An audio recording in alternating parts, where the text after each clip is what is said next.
Subcommittee will come to order. The chair recognizes himself for 5 minutes for an opening statement. Today, this subcommittee will examine implementation of the Environmental Protection Agency's Brownfields Grant Program. Brownfields are generally described as properties that contain or may contain a hazardous substance, pollutant, or contaminant, which in turn complicates efforts to expand, redevelop, or reuse the site. Often these contaminated sites are not redeveloped because prospective new owners are worried about becoming responsible for potential liability as the original company that is liable for the contamination no longer exists. Through this program, EPA provides grant funding to states, tribes, economic development agencies, and other entities who are then able to study the extent of contamination, clean up the site, and find a way to redevelop it. Since 1993, EPA has administered efforts to clean up these sites.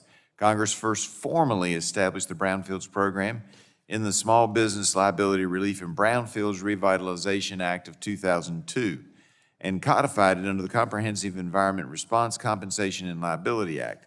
The Brownfields program has traditionally enjoyed bipartisan support, and the last statutory authorization expired last September at the end of fiscal year 2023.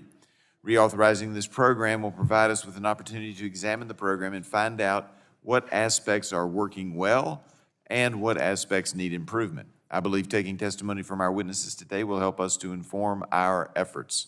Additionally, the Infrastructure Investment and Jobs Act provided an unprecedented supplemental appropriation of $1.5 billion for brownfields. The awards funded under the Infrastructure Investment and Jobs Act were exempted from some of the traditional statutory limitations, such as certain maximum grant amounts and state and local cost share requirements. We will need to examine these changes and understand their advantages and their disadvantages. EPA estimates there are more than 450,000 brownfield properties in the United States. This amounts to a lot of unused or underutilized land with great economic potential. Broadly, we also know that we will need additional infrastructure and facilities to support our growing economy and process the materials and components needed for new, innovative technologies. The Brownfields program may also be a good tool to help secure American leadership in emerging industries and traditional manufacturing. For example, ABI Research, an industry analysis firm, estimates that by the end of 2025, there will be over 6,000 data centers built worldwide as artificial intelligence continues to take off.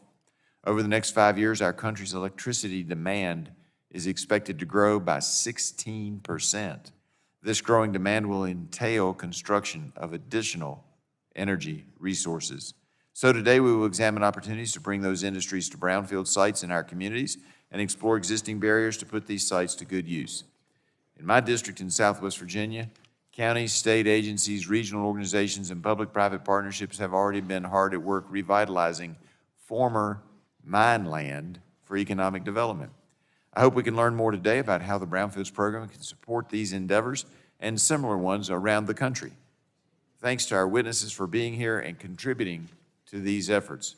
First, we have the Honorable Jim Connaughton, Chief Executive Officer of James L. Connaughton Strategies, where he works on sustainable technology, innovation, and public policy. Mr. Connaughton recently served as CEO of Nautilus Data Technologies, a company producing data center components with minimal environmental impacts. He also served as chairman of the White House Council on Environmental Quality under President Bush. As you all know, this committee has been engaged in robust discussion over the past few years on ways to improve permitting process generally, so we welcome his extensive experience in this area. We also welcome back Mayor Christian Bollwage. Did I get that right? All right. From the city of Elizabeth, New Jersey, the committee greatly appreciates him lending his knowledge and expertise to our efforts to reauthorize the Brownfields program. We will also hear from Christa, Stoneham, President and CEO of the Houston Land Bank. Thank you for being here today and sharing your insights on the program and efforts to revitalize the areas your organization serves. Last but not least, I'm excited to recognize and to welcome my constituent, Duane Miller, Executive Director of LENOWISCO Planning District Commission. And if you want the definition of what that is, we'll give it to you later. But my staff and I have had the privilege of working with the commission for years. They've played an integral role in attracting emerging industries to our region, creating jobs, and cleaning up abandoned sites in Southwest Virginia. Thank you all for being here, and I look forward to a good discussion today. And I now recognize the ranking member of the subcommittee, Mr. Tonko, for his opening statement. Well, thank you, Mr. Chair. EPA's Brownfields program has enjoyed tremendous bipartisan support for decades. And I do hope we can continue to work together to examine and strengthen the program in the 119th Congress. I'm certain we all share a love for the places we have the privilege of representing. And like so many districts across the country, New York's 20th has an incredible manufacturing history that is foundational to its story. Along the Mohawk and Hudson Rivers, many mill towns once thrived. Factories produced carpets and collars and leather products, to name just a few. But sadly, many of these sites have closed, leaving valuable properties, often on the waterfront, abandoned or underutilized. And this, too, is part of my district's history. But the story of these former industrial communities does not need to end here, with blighted properties and years of disinvestment. EPA's Brownfields program can be the catalyst for these communities' comebacks by creating new economic opportunities that begin with assessing and remediating former industrial sites. In my district, Brownfields funding has led to transformational revitalizations.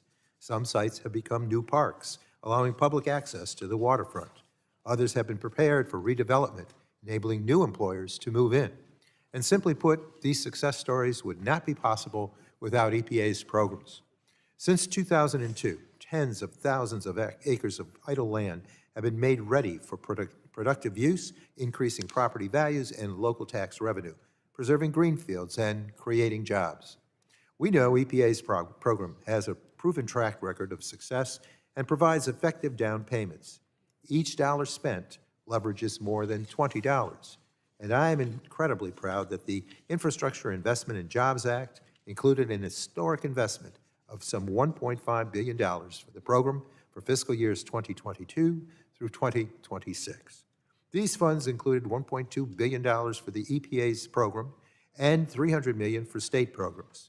IIJA also took important steps to create greater opportunities for disadvantaged communities by waiving the program's cost share requirements and increasing the maximum award amounts. I look forward to hearing from our witnesses whether the IIJA has been effective and how Congress best build upon those investments.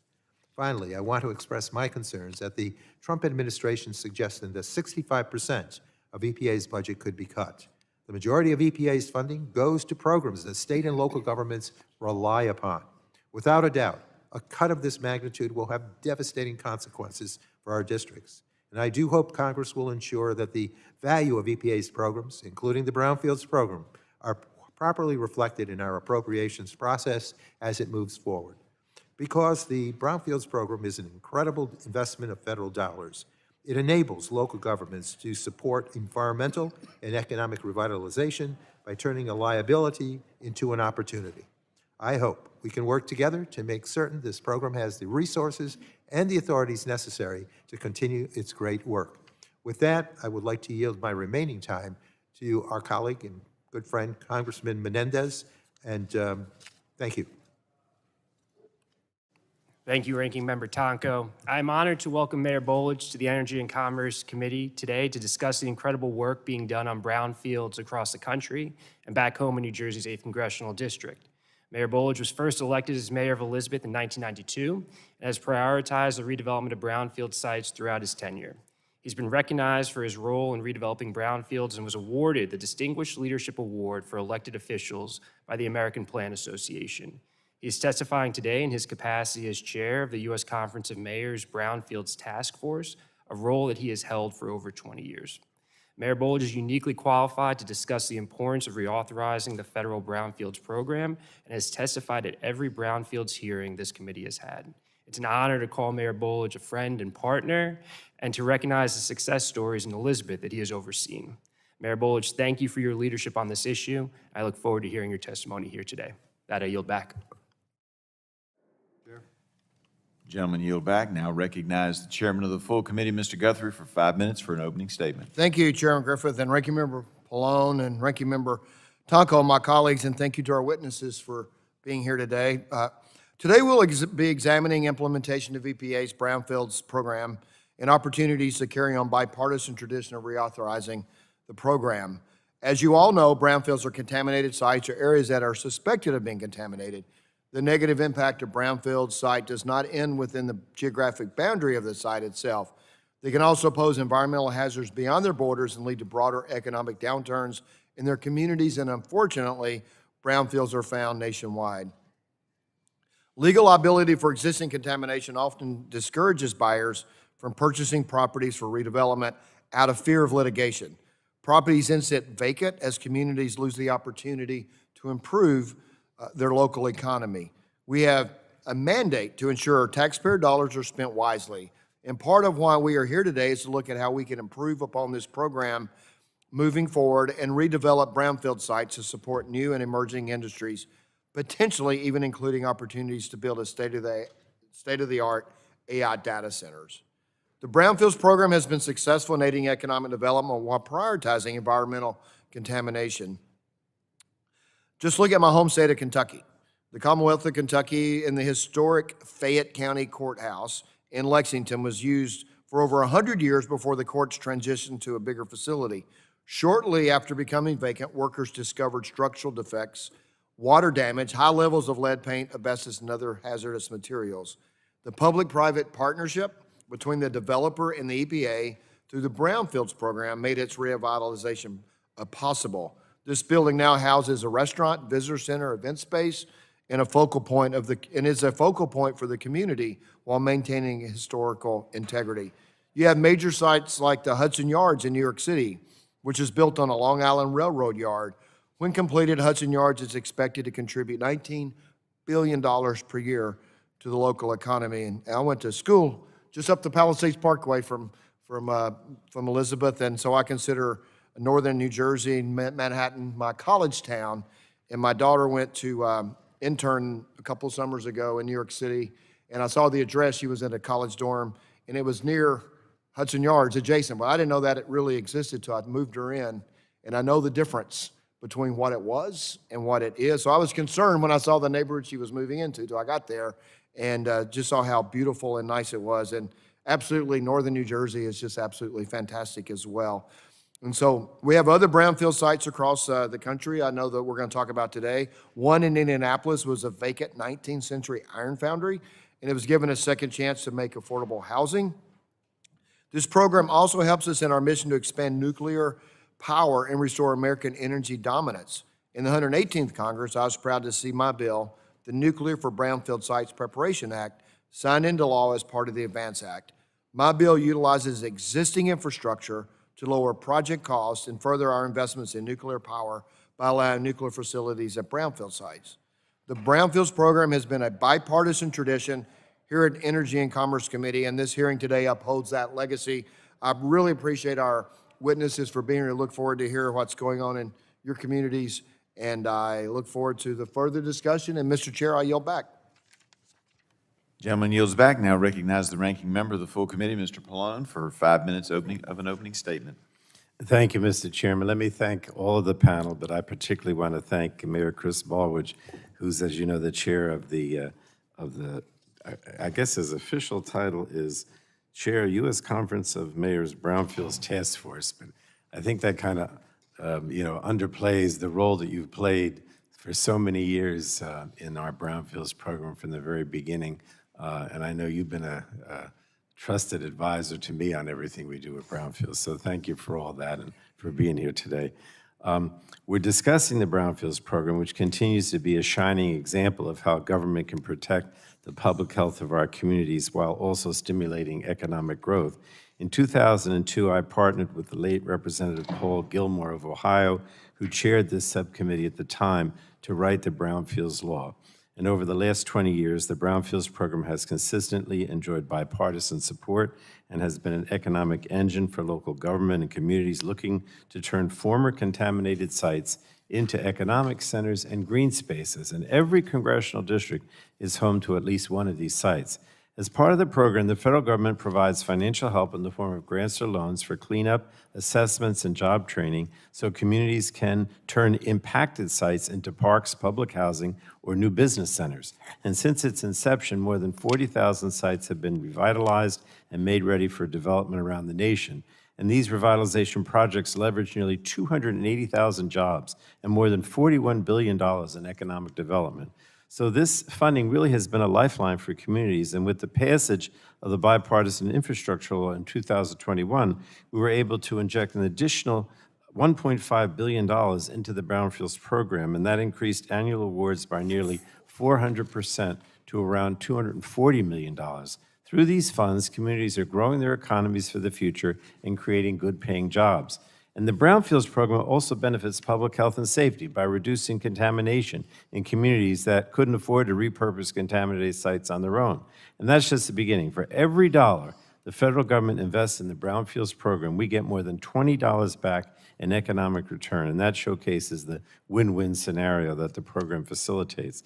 And it's important that we keep all of these benefits in mind as we look to reauthorize the program before funding runs out in fiscal year 2026. We must reauthorize and fund the program to continue its critical mission, and I believe that starting these bipartisan conversations early, Mr. Chairman, is a necessary first step. I hope we can all agree that this program is more than worth every dollar we put into it, and that we can work together to provide robust funding moving forward. But what makes today's hearing unique is the chaotic circumstances in which we find ourselves. The Trump administration, perpetrated by Elon Musk and Doge, has continued to recklessly and, I believe, illegally cut staff at federal agencies, including those that administer the Brownfields program at the EPA's Office of Land and Emergency Management. These illegal funding freezes have directly impacted the Brownfields program, delaying projects and causing confusion among grant recipients who are responsible for cleaning up these sites. The Brownfields program protects our communities and revitalizes our local economies, and we owe it to all of our constituents to figure out a path forward, ensuring funding is delivered. It's crucial that any discussion of the future of the Brownfields program builds on the program's economic and community success while recognizing the need for dedicated federal staff to administer it. So I thank you again, Mr. Chairman, and with that, I yield back. Gentleman yields back, and I appreciate that. We now conclude with member opening statements. The chair would like to remind members that pursuant to the committee rules, all members' opening statements will be made a part of the record. We want to thank our witnesses for taking the time to testify before the subcommittee. Although it is not the practice of this subcommittee to swear in witnesses, I would remind our witnesses that knowingly and willfully making material false statements to the legislative branch is against the law under Title 18, Section 1001 of the United States Code. You will have an opportunity to give an opening statement, followed by questions from members. That said, we will now begin our opening statements, and our first witness will be Mr. Connaughton. You are recognized for 5 minutes. Good morning, Chairman Griffith, Ranking Member Tonko, and members of the subcommittee. My name is Jim Connaughton. I'm a technology entrepreneur, a policy entrepreneur, and an innovation infrastructure developer. I have spent the better part of my professional life in and around brownfields, and I was privileged to be with Mayor Bollwage at the signing of the Brownfields Act in 2001 in Connaughton, Pennsylvania. Growing our economy to meet the needs of a thriving population and national security will require a doubling or even a tripling of infrastructure over the next 25 years. That means hundreds of thousands of new projects. The hundreds of thousands of America's brownfields are the best place to start driving innovation, unleashing prosperity, and revitalizing our communities. My written testimony highlights 5 priority areas of American industrial innovation where brownfields are ideal: data centers, semiconductor manufacturing, submarine and shipbuilding, energy production, and plastics recycling. During Q&A, I hope to be able to talk about my own successful, albeit challenging, 8-year saga developing innovative AI data center infrastructure at 2 brownfields in the state of California, and many others. My testimony today, however, is going to focus on the critical barriers to success of brownfield projects: the prolonged delays in approving site assessments, environmental permits, and connections to the electricity grid. These delays either kill brownfield projects or needlessly make them 2 to 3 times more expensive than they need to be. Whether your objective is growing the economy, sustaining U.S. technology leadership, strengthening national security, addressing the energy emergency, or confronting climate change, fully achieving these objectives is procedurally impossible. I will highlight 4 policies to enable immediate and lower-cost project development. These policies eliminate process and litigation barriers while preserving compliance with our nation's environmental protection laws. The first speed bump for projects happens when agencies delay signing off on the environmental site assessments used to clear brownfield sites for reuse. This work is now performed quickly and cost-effectively by credentialed private sector experts using well-established methods developed over 30 years and tens of thousands of projects. Congress should authorize an automatic sign-off process for certified third-party expert site assessments. The second major delay happens during environmental permitting. I'm recommending that Congress legislate a permit-by-rule approach that I call approve, build, and comply, or ABC. The legislation would categorically approve a list of pre-cleared locations and pre-cleared types of critical infrastructure projects in lieu of further permitting. Such projects would still have to comply with substantive environmental regulations, and any noncompliance would still remain subject to enforcement. These pre-cleared locations would include areas that federal, state, and tribal law have already prioritized, such as brownfields, opportunity zones, energy communities, shipyards, and existing rights-of-way. The third delay factor, of course, is NEPA and its state equivalents. The solution is to refocus NEPA reviews on unquantified environmental impacts as the original 1970 law provides. Since 1970, hundreds of federal, state, local, and tribal laws have been enacted, all of which quantify most every environmental impact in thousands of implementing regulations and technical documents. Congress should clarify that any environmental impacts that are regulated or managed under another law do not require redundant analysis and evaluation under NEPA. We still get full coverage, but we eliminate the redundancy. Finally, new infrastructure faces a 5-year delay and a massive backlog preventing connection to the electricity grid. Imagine if that was your home, your school, or your hospital, 5 years before you can connect to the grid. Congress should set a 6-month limit on interconnection decisions and direct the FERC and DOE to work with system operators to implement automated technology solutions with 3 years. We have the hardware, we have the software, we just need to invest to make it happen. With these initiatives, brownfields can happen starting tomorrow, and we can move from thousands of sites redeveloped to hundreds of thousands of sites redeveloped, and it will be the foundation of the future of our economy. Thank you for your consideration, and I look forward to your questions. Thank you, sir. Now recognize Mr. Bollwage, Mayor, for your 5-minute opening statement. Thank you very much, Mr. Chairman Griffith. I appreciate it. Ranking Member Tomko, it's good to see you again, and thank you very much, Congressman Menendez and Congressman Pallone, for your kind words. I've been before this committee chairman numerous times since the 1990s on the topic of brownfields, and I represent the U.S. Conference of Mayors, but I'd like the committee to know that we're also working closely with the National League of Cities and the National Association of Counties on this important issue. I also want to thank this committee for incorporating our recommendations into the Brownfields law in 2018, including the multi-purpose grants, the increasing of the cleanup grant amounts, and we were very pleased at that time to see additional funding of $1.5 billion and higher funding caps that were included in the Infrastructure Investment and Jobs Act. Previous testimony, cities have been doing brownfields, as all of you know, for years, but we've hit roadblocks on those efforts, and the legislation that you mentioned in your opening remarks, Chairman, in 2002 was a game changer on many of those roadblocks. Providing liability protections for innocent parties, codified the Brownfields program, and made a difference throughout many communities in this entire country. The results are impressive. For every federal dollar that are awarded in this Brownfields program, $20.45 has been leveraged. 13.9 jobs were leveraged per $100,000 of EPA funding. The only downside, as you know, Mr. Chairman and members of this committee, are that the grant applications far outnumber the resources that are available. And although many of the easier to develop brownfield sites have been tackled, communities still struggle to develop more difficult sites. The changes that were incorporated in 2018 reauthorization bill, as well as the Jobs Act, have assisted with cleanup and redevelopment of more complex sites. EPA Brownfields has consistently been one of the most useful federal programs at the local level, and it's a bipartisan program supported by Congress. Brownfields are a neighborhood eyesore that the neighborhood sees, but for cities, they represent unutilized potential.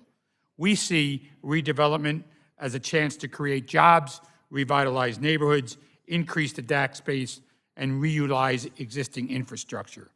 I want to thank Congress for including $1.5 billion in brownfields redevelopment in the JOB Act, as well as providing higher grant levels.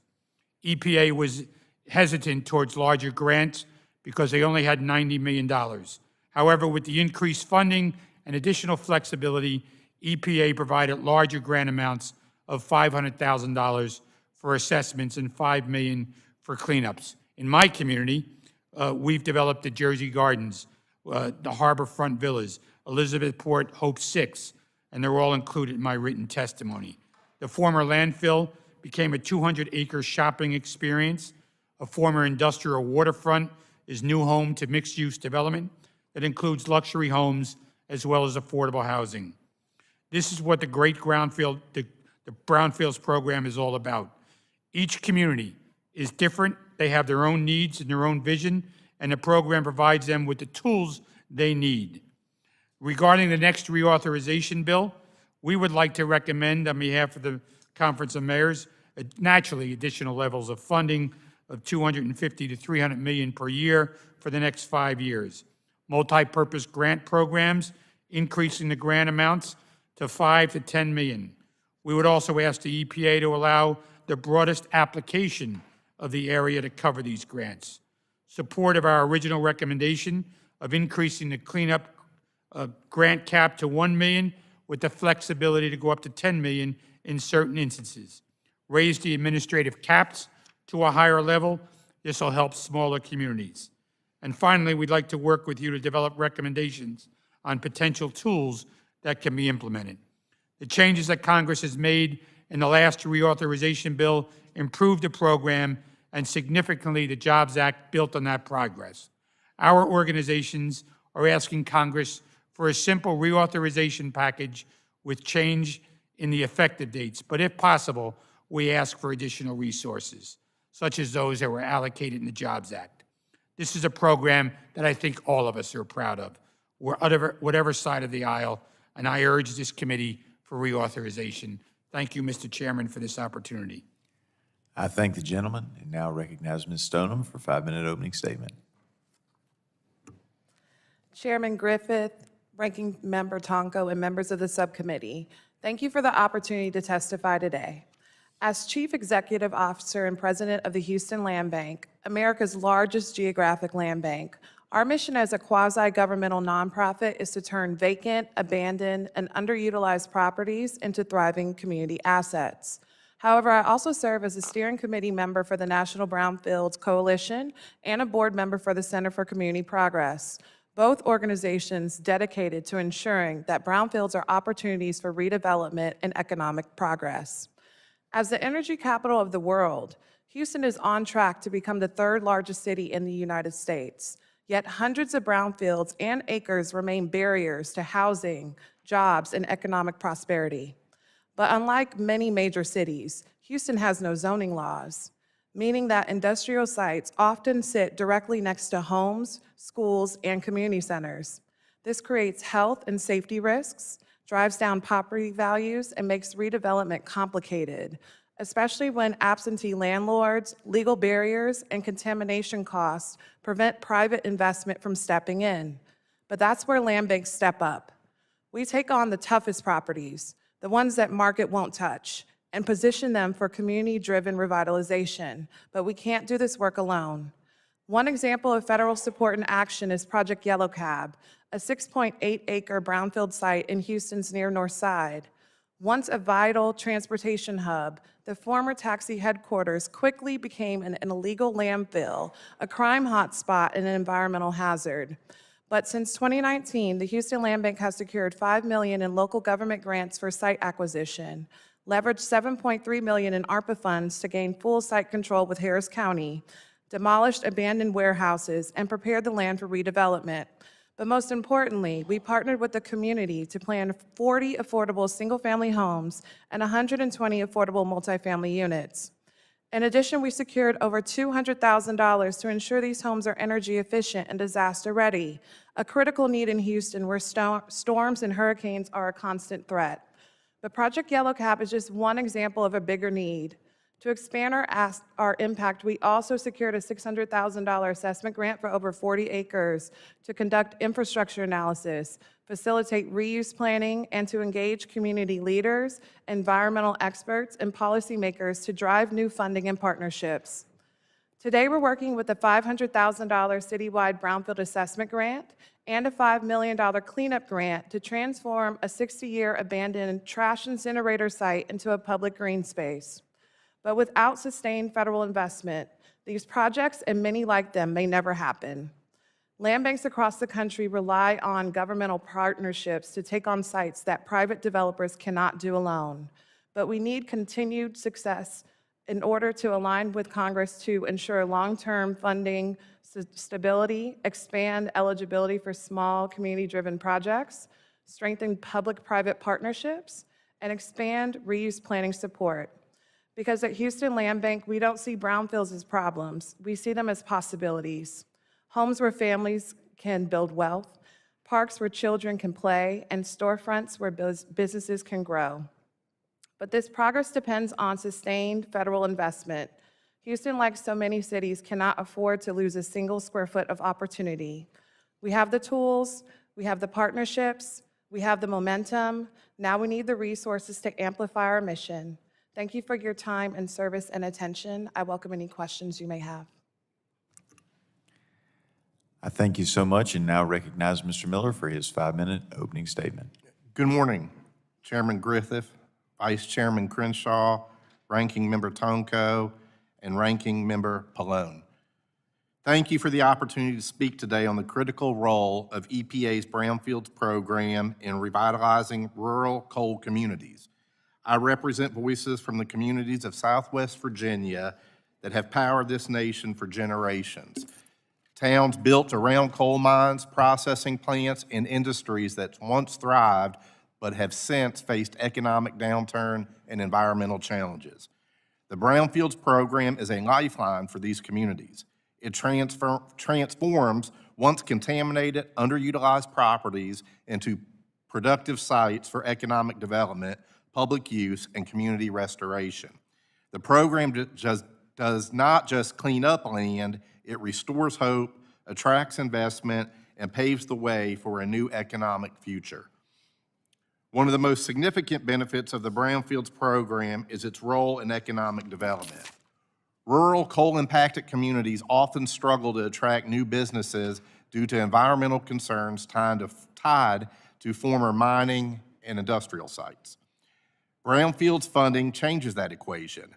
By assessing and remediating contamination, these sites, often the only developable flat acreage in a locality of very mountainous and sloped terrain, become viable locations for manufacturers, small businesses, and even a plethora of possible renewable energy and data center projects.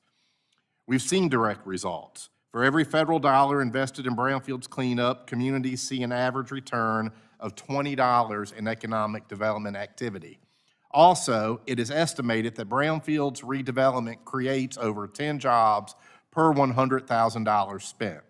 Jobs that stay in the community and provide opportunities for displaced coal workers and younger generations alike.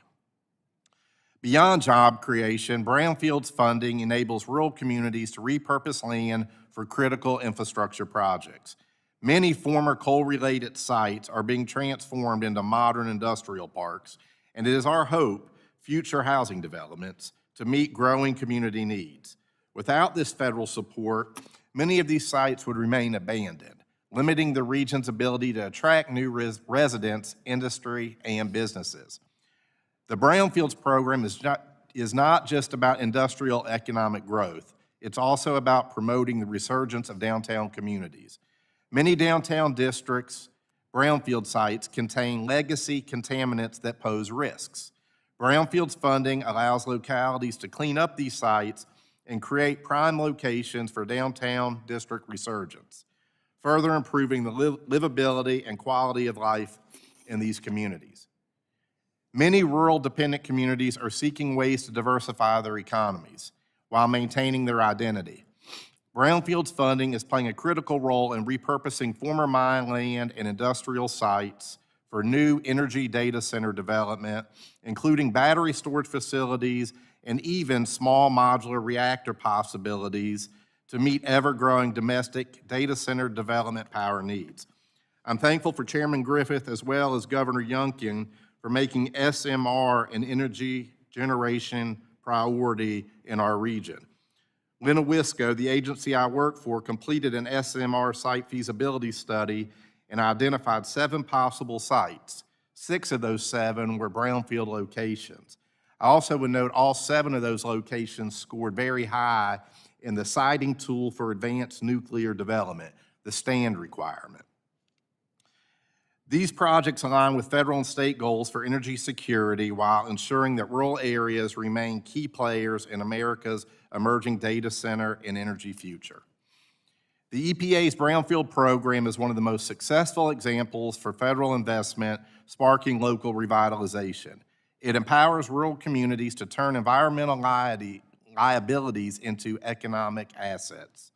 In my experience, when a former coal site is cleaned up and put back into productive use, it does more than remove contamination. It restores local pride, creates economic opportunity, and provides a pathway for the next generation to stay and thrive in their hometowns.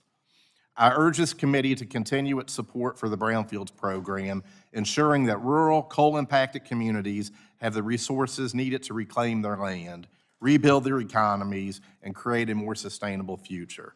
Thank you, and I look forward to your questions. Thank you very much, and I thank all of our witnesses. We will now begin questioning by the members. I would ask that members remember not to ask a new question to our witnesses just as your 5 minutes is expiring. We do have, that happens. We do have the opportunity for you to submit written questions for the record subsequent to the hearing, and I would encourage you to do so. That being said, I will now recognize myself for 5 minutes. Mr. Miller, Duane, as you know, I represent a large district. It's larger than 9 states by landmass.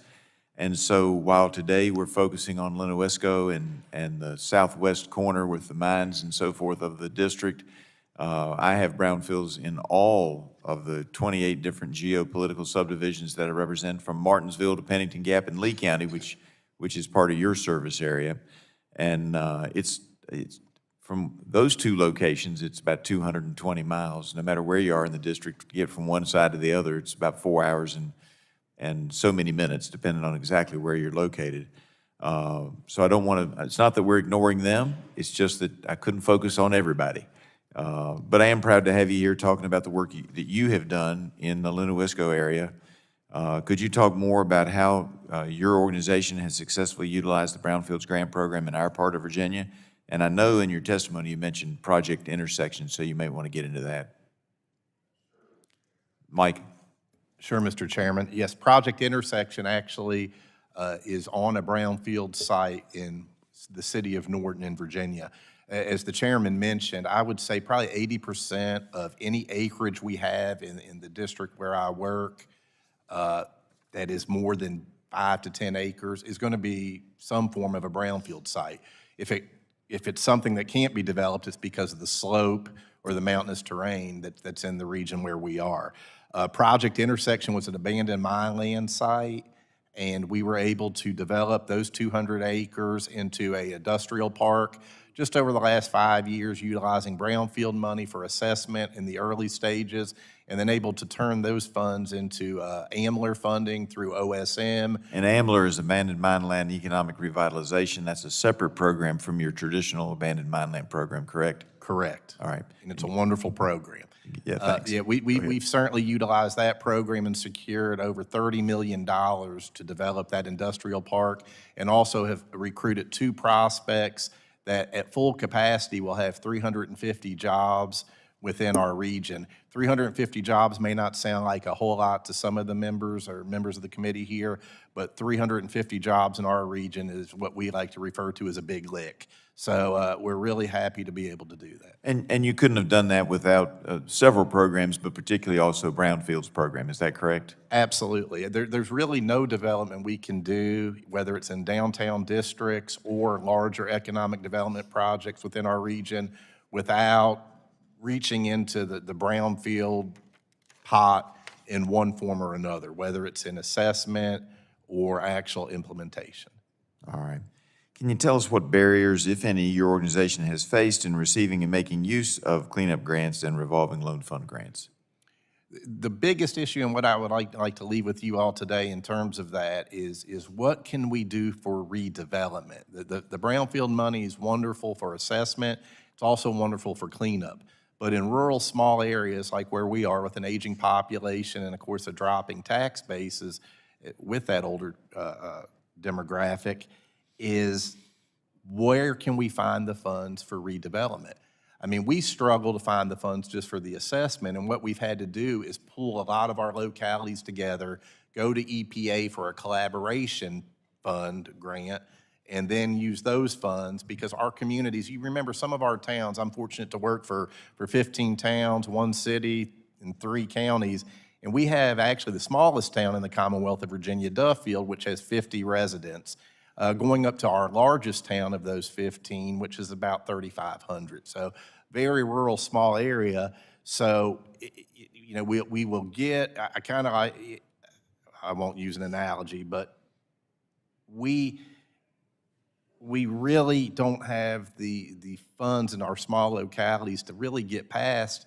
We'll do you know, the assessment, and then we'll get into the cleanup on implementation, but there's really nothing to go that next step in redevelopment. And I'm not asking for EPA and brownfields to fund all of that, but maybe some type of matching program where you could access some of those funds in the form of a grant for redevelopment of some of those areas. And again, not 100% by any means, but at least something that we could do. And I'd be amiss if I didn't plug too. I certainly, anything we could do that would help specifically coal-reliant communities, I think would be wonderful. I appreciate that. And you mentioned Duffield, and I'm out of time, so I'll just say that Duffield has a lot of brownfield sites, even though it only is a town of, how many people did you say?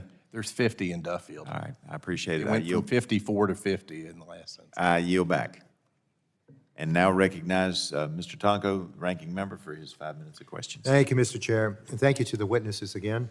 I absolutely want this program to be able to continue working effectively. And after the enactment of the Infrastructure Investment and Jobs Act, we have some new data points that Congress might want to consider for adjusting the program moving forward. So, Mayor Bollwage, do you and the local government groups you are representing believe that those IIJA funds have been used effectively? When we can get them, yes. And Ms. Stone, do you or any of the other witnesses share the view that the IIJA has resulted in federal dollars being well utilized? Absolutely. It provided an opportunity to work directly with the communities to imagine what they would like to see and then directly implement the solution as well. Okay. Anyone else on that? Those IIJ dollars included some tweaks to the program's requirements.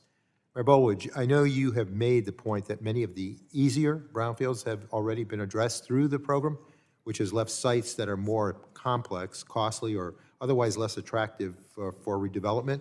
But of course, those sites also deserve the chance to spark a locally driven revitalization effort. Those IIJA dollars sought to address this by increasing the maximum award amount. So, Mr. Mayor, was this an effective policy change to better address more complex sites? Yes, Mr. Vice Chairman, Ranking Member, it helps in a way that it affords flexibility for the municipalities, and that's the important part of that question. Thank you. And did EPA strike the right balance between award amounts and the overall number of awards? Depends on the municipality. It could work, the balance. In my city, it's always worked. And do other witnesses have an opinion on the merits of larger award amounts? Mr. Connaughton. Yeah, Ranking Member Tonko, the projects I'm focused on are these big innovation infrastructure projects which tend to be larger and have a much more complex physical infrastructure, but then have all these spillover effects into then the smaller brownfields that will support them and supply them. So think of building submarines in Mobile, Alabama. You have the big redevelopment that occurs just at the facility for building, but then you have all these zones around the shipyard that can now be restored and redeveloped. So it's a combination of anchor and then lots of smaller supporting, and now you can have a systematic redevelopment that brings lots of value to the community. Thank you. The bipartisan brownfields reauthorization that was recently marked up by the Senate EPW committee also included a statutory increase to the maximum award amount. And while the Senate hasn't gone as far as the IIJA's maximum awards, the inclusion of this provision is an acknowledgement that some future sites may require additional flexibility in the size of awards. Mayor Bollwage, based on the IIJ experience, is this a change we should consider in the program's reauthorization? We believe the new money that's being provided by the Jobs Act is utilized and justify the appropriations in the future. Higher funding levels are naturally extremely important and could be included in this new authorization bill. Thank you for that. And from our other witnesses, any comments on that effort being made? I would have to agree, and anything we could do to raise the amount. And one of the things, again, I'm in a very rural location, so some of our projects may be as simple as redevelopment of an old school building. Not a high cost in terms of the grand scheme of things. But then we're also focusing now and really trying to take some of this rural property that's in a remote area and market it for data centers and also small modular reactors and looking at other energy projects. And as most of you all know, when you're talking about data centers or small modular reactors, you're talking about huge price tags. So anything we could do to increase, I think we would certainly ask. Okay. Ms. Stoneham, I think you wanted to say something too? Yes, the $5 million cleanup grant for the trash incinerator that I mentioned was the largest in our region. If we had more dollars, we could have considered additional uses outside of a green space, considering the site currently has over 40 feet of incinerator ash currently on that site. So if we had a larger funding amount, then maybe we can incorporate other community benefits, but we were very grateful to receive that grant award to produce that result. Okay, with seconds remaining, I heard the chair earlier today, so with that, I'll yield back. How's that for being sport? Absolutely. I thank the gentleman and now recognize Mr. Crenshaw for his 5 minutes of questions. Thank you, Mr. Chair. Thank you all for being here. Thank you, Ms. Stoneham, for being here and telling us about some of these successful brownfield site cleanups in our hometown of Houston. Before I get to Mr. Connaughton on a few other questions, on some of these Houston-based projects, in your testimony, you stated that the initial brownfield grant of, I think, $600,000 opened up $13 million. But when we look at those are also mostly EPA, well, mostly federal funding that it opened up. Where does the state come in projects like these? I saw some from City of Houston. What's the state agency that would be matching or cost sharing? So currently, we have not had any match requirements or received any direct funds from the state. Now, we did coordinate with the TCEQ in terms of the compliance and the reporting and the testing, but we did not receive any funding as of yet. Okay, I was just curious. Thank you. Mr. Connaughton, you mentioned many ways to make this just a more efficient process in general. Could you maybe elaborate on that and ways to increase private investment interest in brownfield sites and also the efficiency of the program and permitting and just getting it going? We keep hearing this stuff in terms of years. How do we make those months? Yeah, so many of the projects that have been in the program are smaller, more located near cities, rebuilding communities, and this, we're talking about grants in the 1 to 10 million. What I want to talk about is the opposite of funding. Those are what I call assess to attract. So you're funding to clear the site, so hopefully somebody will develop it in the future. What I want to talk about is attract to assess, where there's not an outlay of money. The main obstacle to building out large innovation infrastructure, and I have lived it, and have the successes of the scars to prove it. The main obstacle is speed to project completion. So if I know I'm going to build a $200 million data center project, which I have done, and I know that I can actually turn it on in under 2 years, which is impossible, I'll pay anything to assess the site to make it clean for redevelopment. Okay, that'll be on my budget. But if I'm looking at a brownfield and I'm not sure of its assessment status, and I don't know I can get my permits, and I don't know what I can build, my project is going to cost 2 to 3 times more. Right? I'm going to have all this uncertainty, and I'm not going to get my investors or my insurers to sign off. So the biggest risk to brownfield redevelopment are all the projects that never get built that we don't talk about, okay? Because they die on the vine. That's why these permitting reforms are so vital. And I want to underline, I'm not talking about changing any environmental standards.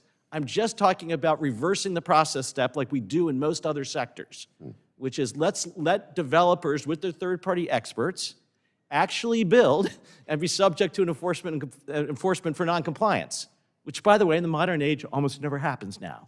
The rules are strict, the enforcement's harsh, you have huge damages, liabilities. So the beauty of rebuilding in a brownfield is you can take that brownfield and turn it into an environmental greenfield.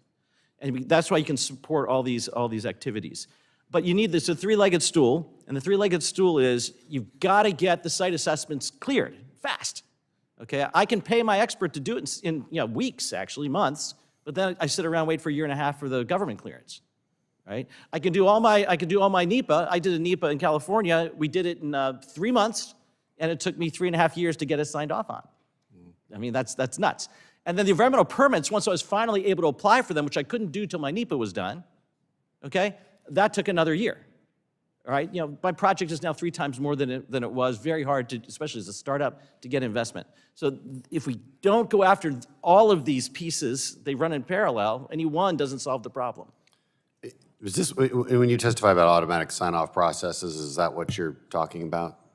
Yeah, we do that in so many other sectors, where we have third-party certified professionals signing off to government-set standards. And the brownfield program, the mayor and others have created a 30-year record of how to do this right. We know how to do it. We have the practices. We have the standards. We know what's clean. We know it's not clean. The remediation methods are really well established. So where all of this is well established, we should just have a process where the professionals sign off, and then they can be inspected and reviewed, if they screw up. But it almost never happens anymore. Got it.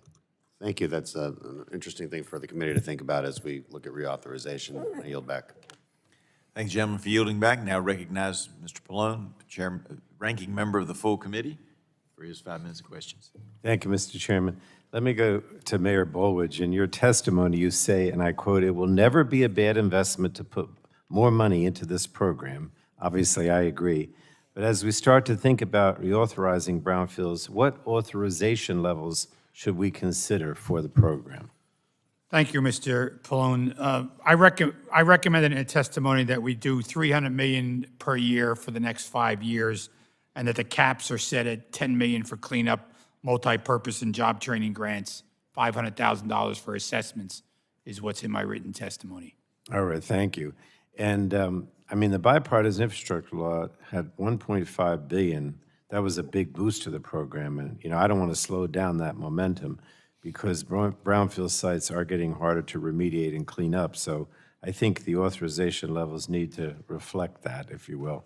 But let me go to Ms. Stoneham. From your perspective, how important is it for Congress to reauthorize the brownfields program, and particularly for the planning of important projects that are in the pipeline? Absolutely. Thank you for that question.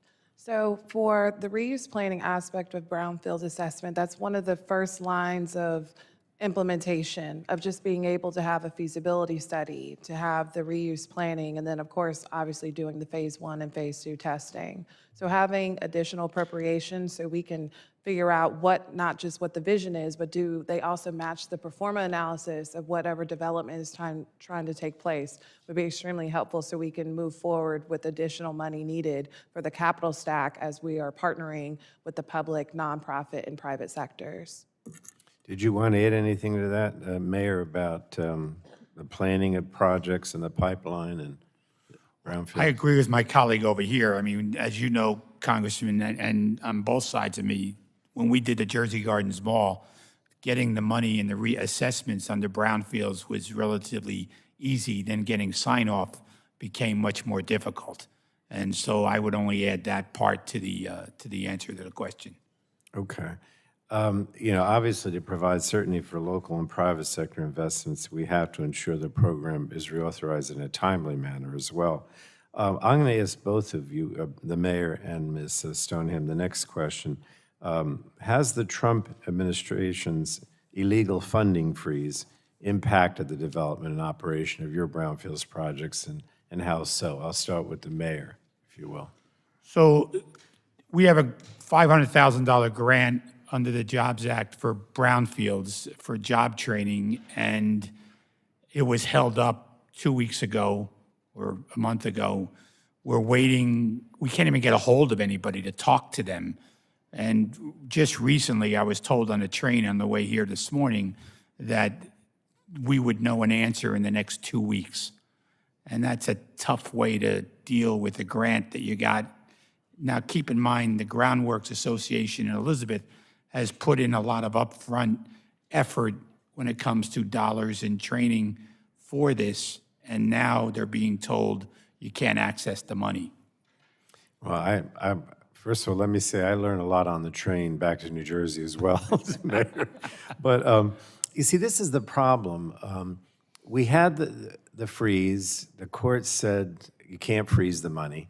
But what I find more and more is that even though in theory the Trump administration has recognized that they can't freeze this money, not just for brownfields, but for so many other things, that practically speaking, in many cases, this freeze continues only because there's nobody to send out the money, the portal doesn't work, whatever it happens to be. So let me ask Ms.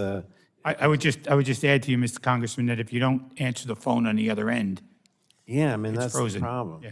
So you got 50, can I add, Ms. Stone, if you wanted to add to that, Ms. Stoneham? Yes, so it significantly impacted our timeline planning of what we needed for the procurements for the cleanup grant for $5 million that I mentioned earlier. Definitely just having the risk of us being a nonprofit and this being a reimbursement grant. Don't feel comfortable even publishing it, not knowing if we'll have the opportunity to pay our contractors. So we needed to meet the compliance measures, obviously, of this particular grant, but we also have other people that we have to report out to, including the community, the local government. So definitely the instability makes it difficult in order for us to enact the development that we said we were going to do. Well, thank you. Thank you, Mr. Chairman. I yield back.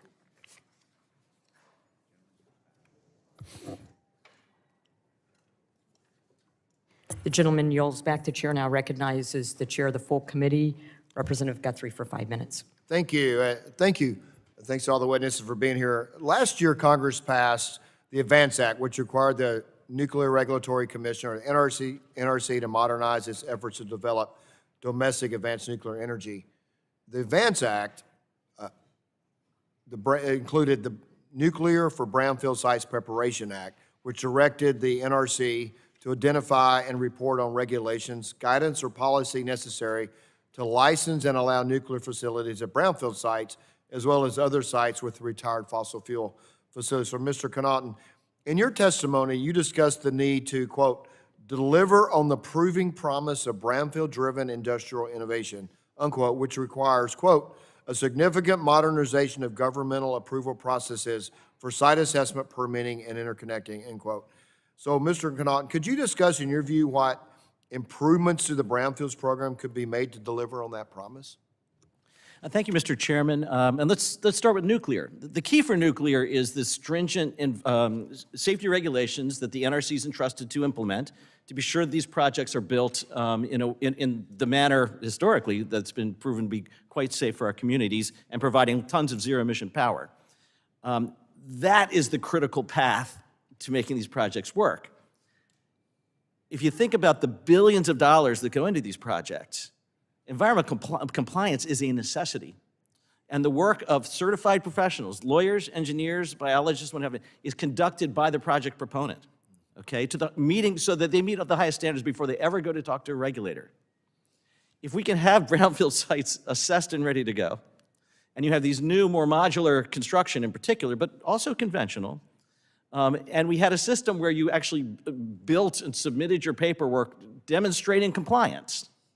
Okay, if we could just allow the project to get built, okay, we'd cut the cost by 2/3. And that's a direct pass-through to consumers.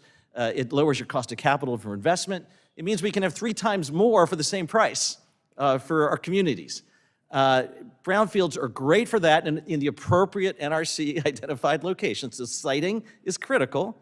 You still want to 100% defer to local concerns and interests on the siting process, but the permitting process and connecting to the grid, if we don't fix it, we're not going to get it. Thank you, appreciate that. So, Mayor Bollwage, as I said, I spent a lot of time in the New York-New Jersey border there, so it's a beautiful town that you have in a beautiful area. So I just want to say, so in your testimony, you note that, quote, additional tools may be necessary to convince owners of mothballed properties that it's safe to turn over or sell or redevelop those properties.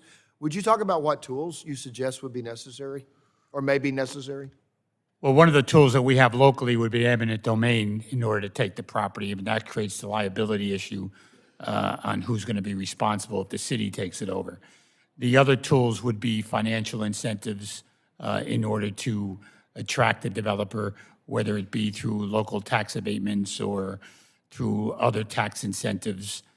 Tools that this committee or the Congress could give us would naturally be more dollars moving towards the redevelopment process. Thank you. And then, so Mr. Connaughton, in your testimony, you asked rhetorically, shouldn't we be doing more to put brownfield sites back to work with your new deployment of modern, large-scale industrial innovations? Do you want to kind of expand on that? And then maybe also Mr. Mayor and Mr. Miller as well want to expand on that? In the decades following World War II, we built this massive physical footprint for the massive industrialization that unfolded, and then we've basically, given most of it away to, overseas and moving into more of a services and small tech-based economy. Now we are we're paying the price for that, which is we got to rebuild it all. And the brownfield footprint is there, it's efficient, it's got communities, it's got all the amenities, it's got the schools, the churches.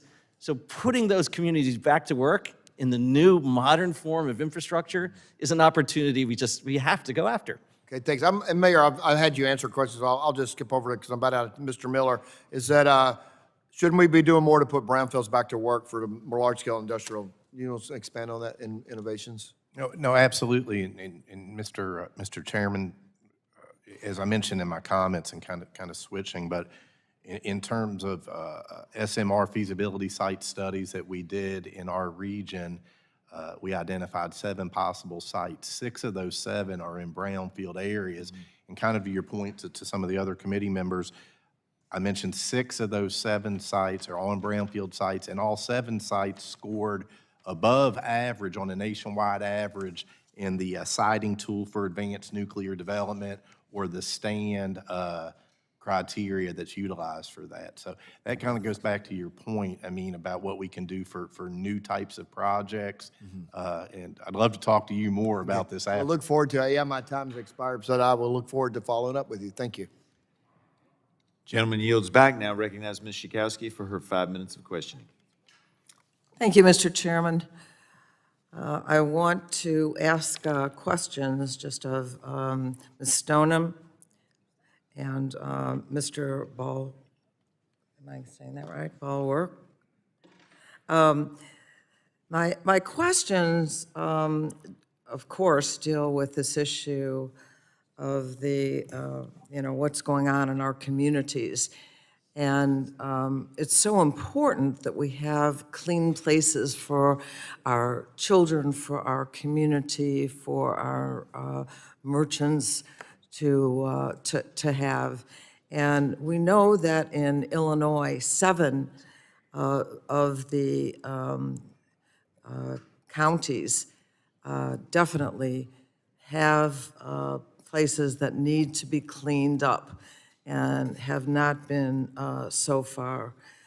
But I wanted to raise the question that seems to defer the ability, or could defer the ability to clean up. And one of them, an important one that we see right now, is that there are monies that are being taken away right now, and that there's going to be less amount of money to be able to clean up these brownfields. And I'm just wondering how you see the problem that is going to be emerging when the money is not available to do the cleanup.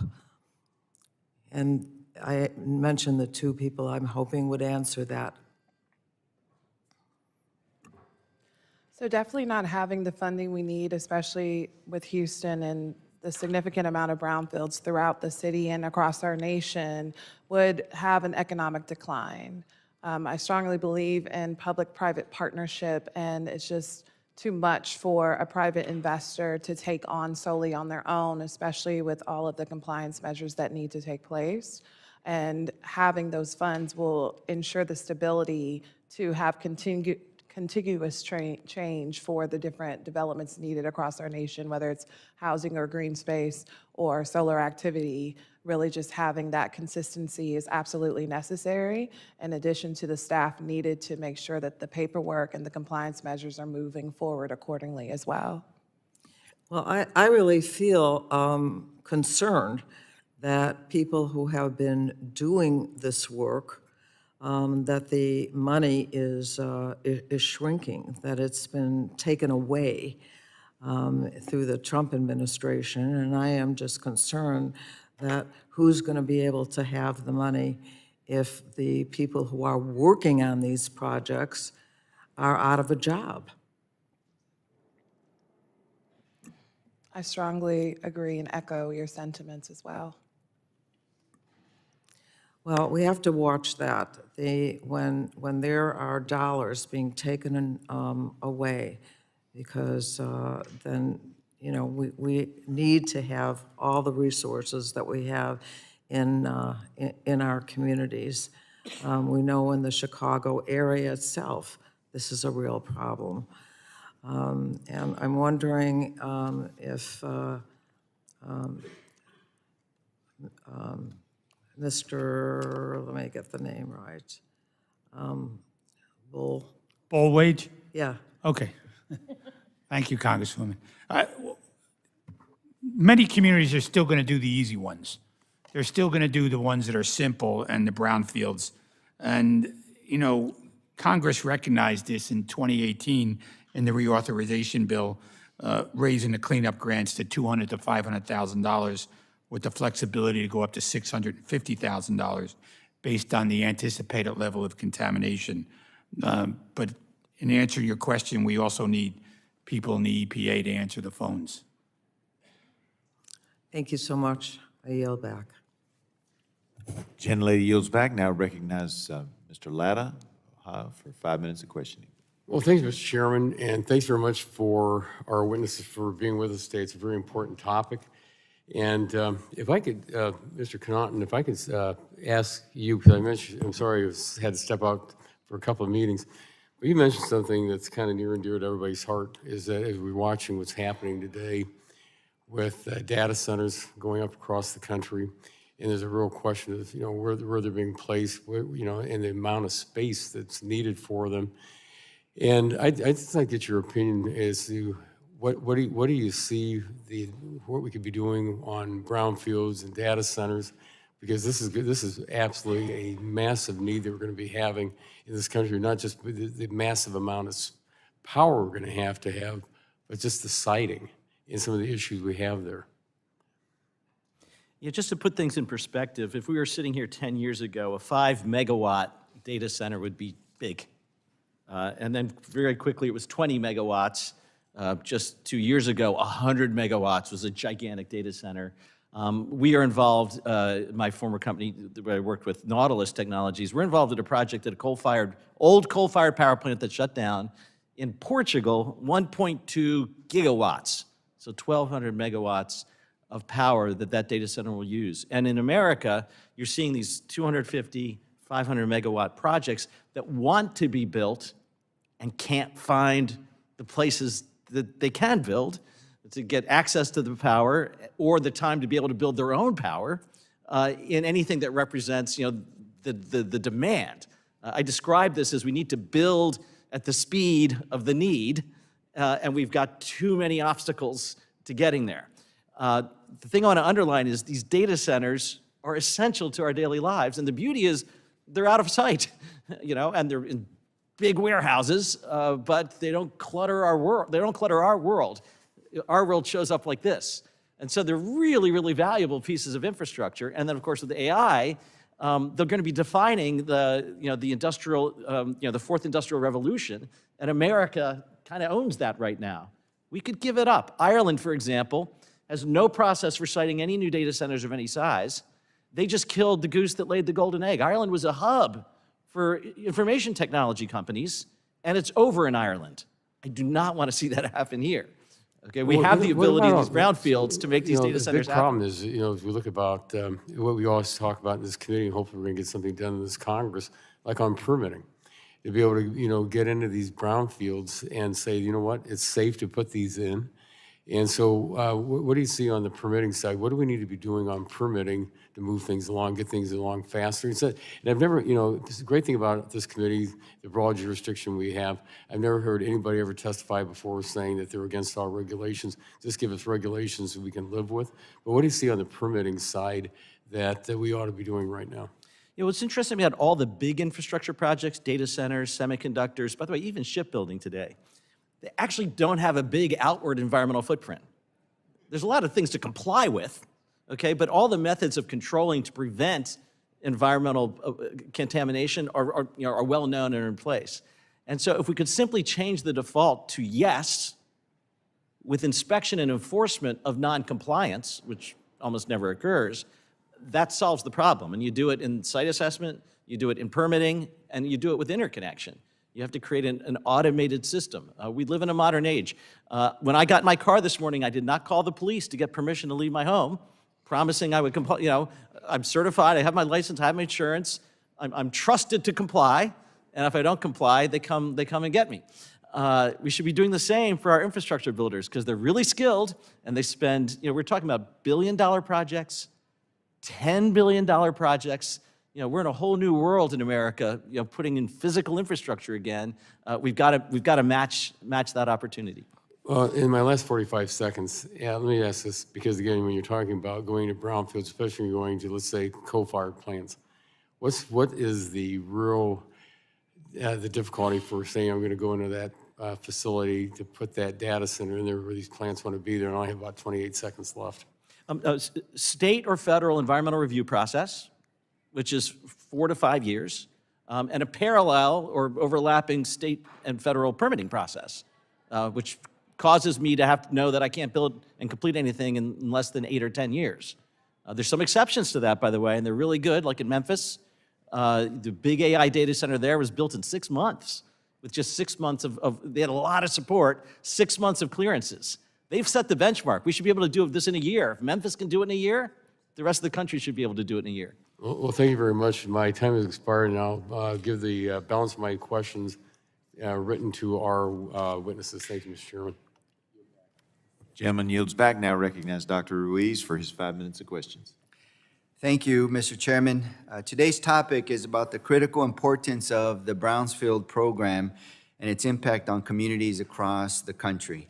As we all know, the Brownfields program provides funding and resources to clean up and redevelop contaminated sites, transforming them into safe, usable spaces that drive economic growth and environmental restoration. There is bipartisan consensus that the Brownfield program is essential for community revitalization. Cleaning up contaminated sites and transforming them into economic engines benefits everyone, businesses, workers, and families across America. The Environmental Protection Agency's Brownfields program is a proven solution by providing grants and resources to assess, clean up, and revitalize these sites. We can turn blighted, polluted lands into thriving community spaces, whether it's new housing, small businesses, or parks. And since the program's inception, it has helped create hundreds of thousands of jobs and leveraged billions in private investment nationwide. Mr. Bollwage, could you share how does the Brownsville program contribute to local economies, particularly in terms of job creation and attracting private investment? So we had a former landfill in the city of Elizabeth of almost 200 acres.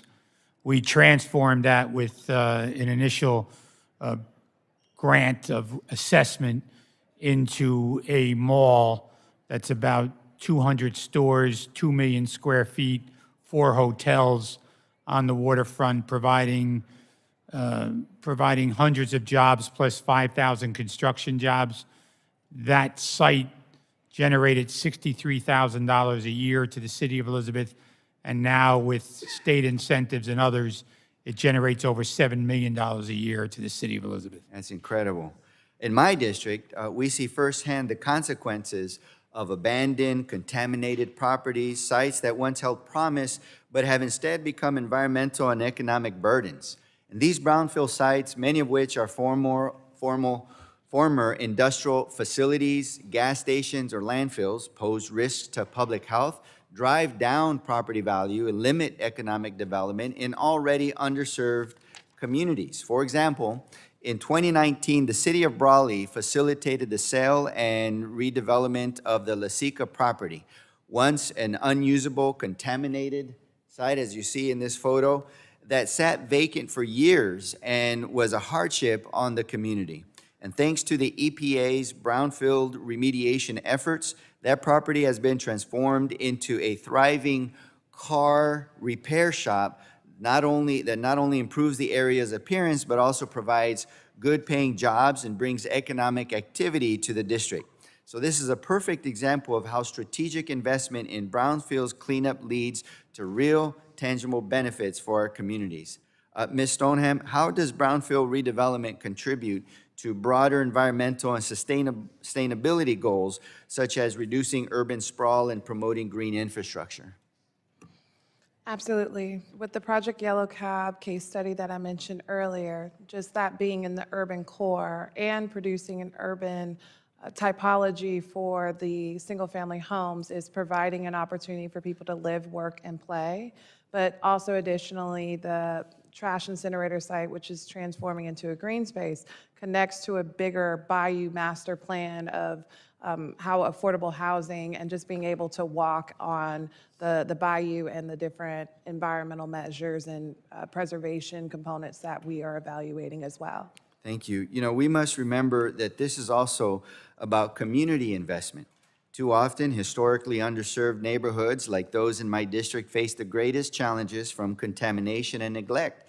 The EPA's Brownfields program helps revitalize these areas by driving redevelopment, creating jobs, and bringing much-needed economic opportunities to the communities that need them the most. Oh, wait, did I say bringing much-needed economic opportunities to the communities that need them the most?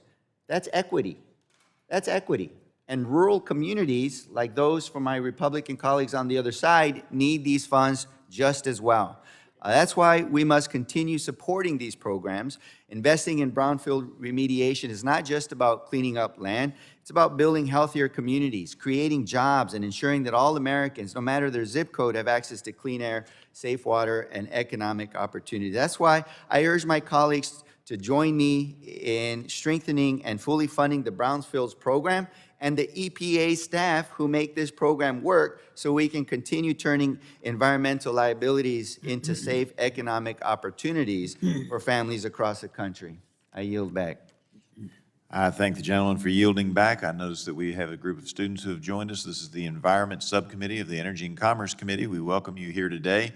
We are discussing brownfields, and we have 4 experts from across the country who are giving us different ideas. We anticipate that this will occur, that we will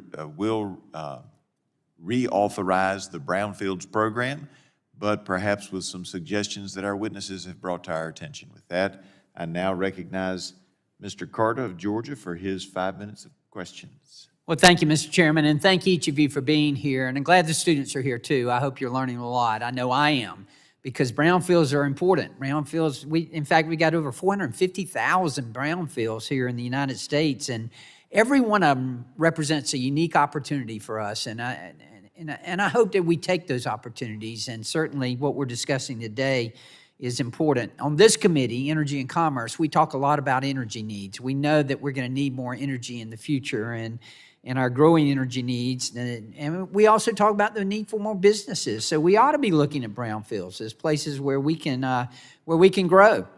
My own state of Georgia has over 50 major data centers, and many of the brownfields have the potential to house future data centers, and for good reasons. And a lot of these sites have existing power delivery infrastructure, which is a common challenge for data centers. Mr. Connaughton, let me ask you, Connaughton, Perfect. Connaughton, okay. Connaughton, your company specializes in creating data center related technologies. I've visited many data centers, and they use a lot of energy, a whole lot of energy. Do you feel that brownfields represent an opportunity for building out more data centers in America? Yeah, I certainly do, and I'll give you the example of my company Nautilus, where we have invented an approach to cool data centers the same way you cool a coal-fired power plant or an industrial processing facility. And that's taking naturally cold water, running through the data center, and returning it unchanged, just a little bit warmer, back to the water body it came from. That's how we do power plants, industrial facilities. It's how we cool ship engines. So imagine all of these old thermal power plants, these old manufacturing centers that already have that intake and discharge infrastructure. It's already been permitted in the past. The regulators know and understand what the dynamics of this are. They tend to be located close, by the way, to water treatment facilities and other big infrastructure, so the workforce is there, and the communities are familiar with and accept that kind of activity. So we could immediately be repurposing these old energy centers and these old manufacturing centers if we were able to deal with permitting. Okay, I went to a site. So how is permitting holding you up? Tell me that. So our technology results in a process that does not trigger any environmental controls or regulatory standards. And yet, in building that at a brownfield at the Port of Stockton, right, which is a community that really would benefit from this investment, and even though our state NEPA review, it's called CEQA, our state NEPA review, we got through it in 9 months because we had no impacts. We had no negative impacts. It still took us 3.5 years to get signed off on of the NEPA. We then had to wait. 3.5 years? Yeah, and then we had to wait to file all our regular environmental permits till that process was done. Okay. Because the permitters don't want to get into their work until the NEPA's done. And then for them, remember, we had no environmental things, nothing to regulate. That still took a year for them to agree with us that there was nothing to regulate. Okay. And in one case, we still got additional requirements, even though it wasn't required by law. So that's the challenge. That's just one example. There are thousands of them out there. All right, well, I want to get to two more things, and one of them, Mr. Miller, he just described an area that I think could help us. These brownfields are in rural areas just as well as urban areas. So this is an example where you could actually use the brownfields in rural areas as well, correct? Correct. That's what we want to do. We actually, I guess we refer to it as a green room back earlier, we're talking and made sure we traded contact with one another to put focus on this. I mean, yes, I mean, rural areas should really be. You got water supplies, you got everything that you need. Right. Good. So this sounds win-win. One thing that we do lack in some of our rural areas is the power supply for those data centers. But yet again, brownfields are also very attractable to alternative types of energy, whether it's small modular reactors, micro, hydrogen, or any of those other types of forms that you could then, use those for behind-the-meter power to these data centers. Okay. All right. The chairman's already warned us about asking questions with little time remaining. But I got to get to this because I represent the coast of Georgia, 2 major seaports, shipyards. Mr. Connaughton, what about the infrastructure? Shipyard, how can we upgrade shipyard infrastructure and the importance of building new classes of vessels, much of which will take place on brownfield sites? The locations are there. We just need to say yes to building, and we need to extend the Opportunity Zone law to these infrastructure locations to bring in and leverage, on a 9-to-1 or 20-to-1 basis, private sector capital. Great, great. Good. Well, thank you all very much. This sounds like a win-win situation, something we should all be interested in. Thank you, Mr. Chairman, and I'll yield back. I thank the gentleman for yielding back. Yeah. And I now yield for point of personal privilege to Mr. Tonko. I see our former colleague, Congressman Butterfield, is in the audience, and faithful member in the House, and led a lot of good fights on the environment. So good to see you, Congressman, and always a pleasure to introduce you. Welcome. Welcome, and we appreciate you being back. I now recognize Representative Peters for his 5 minutes of question. Thank you, Mr. Chairman. Mr. Connaughton, a lot of us have expressed concern about the delays in permitting for getting stuff built.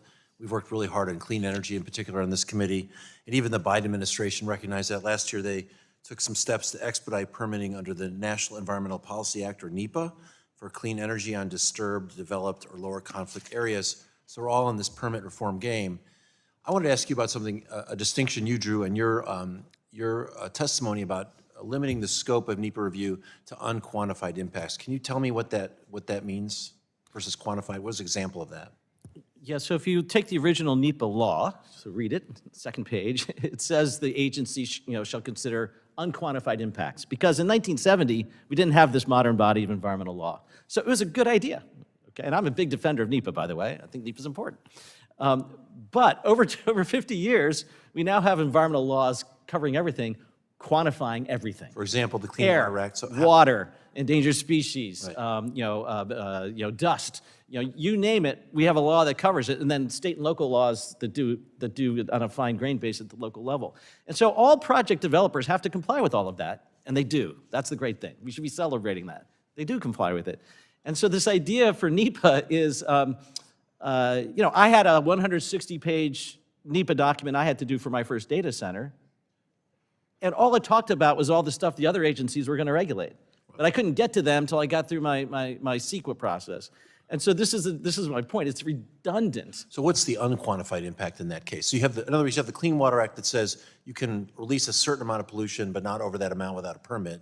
So we know that's covered. What is the unquantified impact you look at under NEPA? So what would be left is actually uniquely local circumstances, like proximity to a school, what kind of traffic flows there will be. Right? There'll be a whole bunch of unregulated things that are of social and environmental interest and concern, and you want to capture that, which is what the idea originally was for NEPA and for the state versions of it. So you'll have I think you would have a much reduced NEPA document that would be highly relevant to what matters locally, while still getting all the work done through the regulatory process.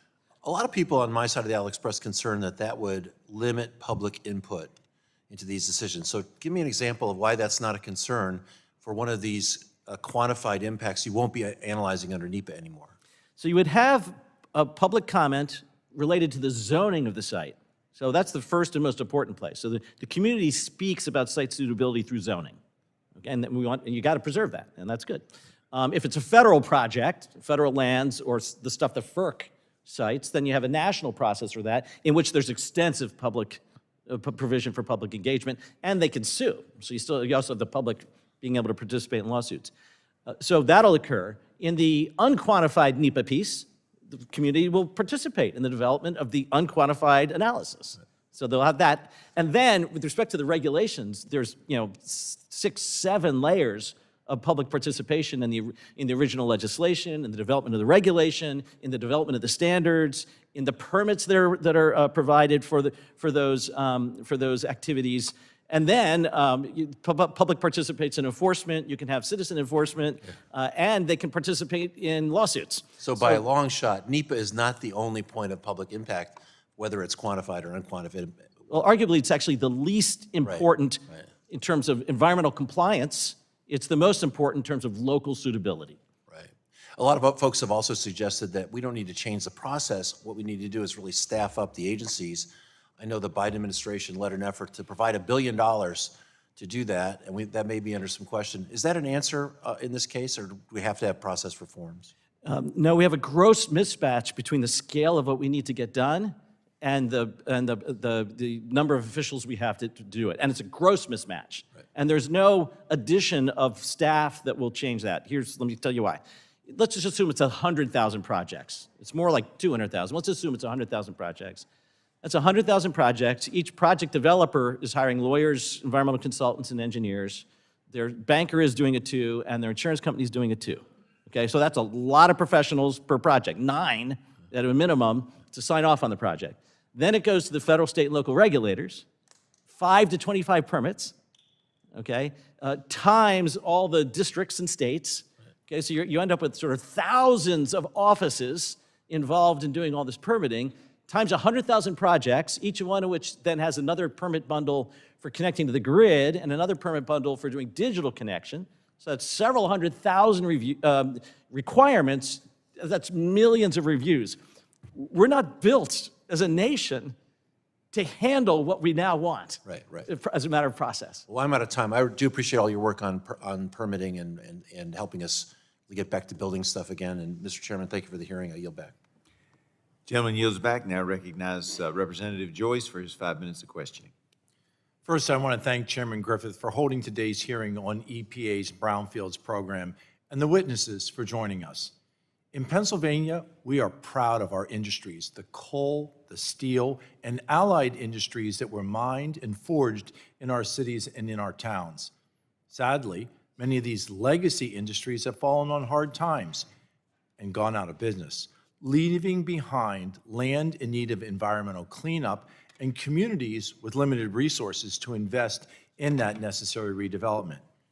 This is where EPA's Brownfields program has been useful to ensure that these are areas that are not left behind and economic development can occur. Across the Commonwealth of Pennsylvania, counties like Cambria and Blair have used brownfields to leverage public and private funding to create family-sustaining jobs. This program is a great example of how, instead of federal government getting in the way with burdensome regulations, it can work with local stakeholders to spur lasting redevelopment. I've seen how successful these efforts have been in my own hometown of Altoona, Pennsylvania, where a Brownfield grant helped encourage downtown redevelopment by jump-starting investment. In Johnstown, Brownfields funds were used to build the Greater Johnstown High School. Another Brownfields grant in Johnstown redeveloped the Cambria Iron Works, repurposing older industrial buildings into an area that can attract visitors and residents while creating opportunities for new manufacturing jobs. In the last few years, 3 new Brownfields grants have been awarded in my district by the EPA. 2 are in western Pennsylvania in Cambria and Somerset counties, and 1 in central Pennsylvania that helps capitalize a $1 million Brownfields revolving fund that covers Mifflin, Perry, and Juniata counties. Across my district, I could go on and on about different success stories of local communities taking advantage of this program to bring their towns back to life. Mayor Bollwage, in your written testimony, you discussed some of the benefits of the multi-purpose brownfield grants created in 2018 reauthorization of the program.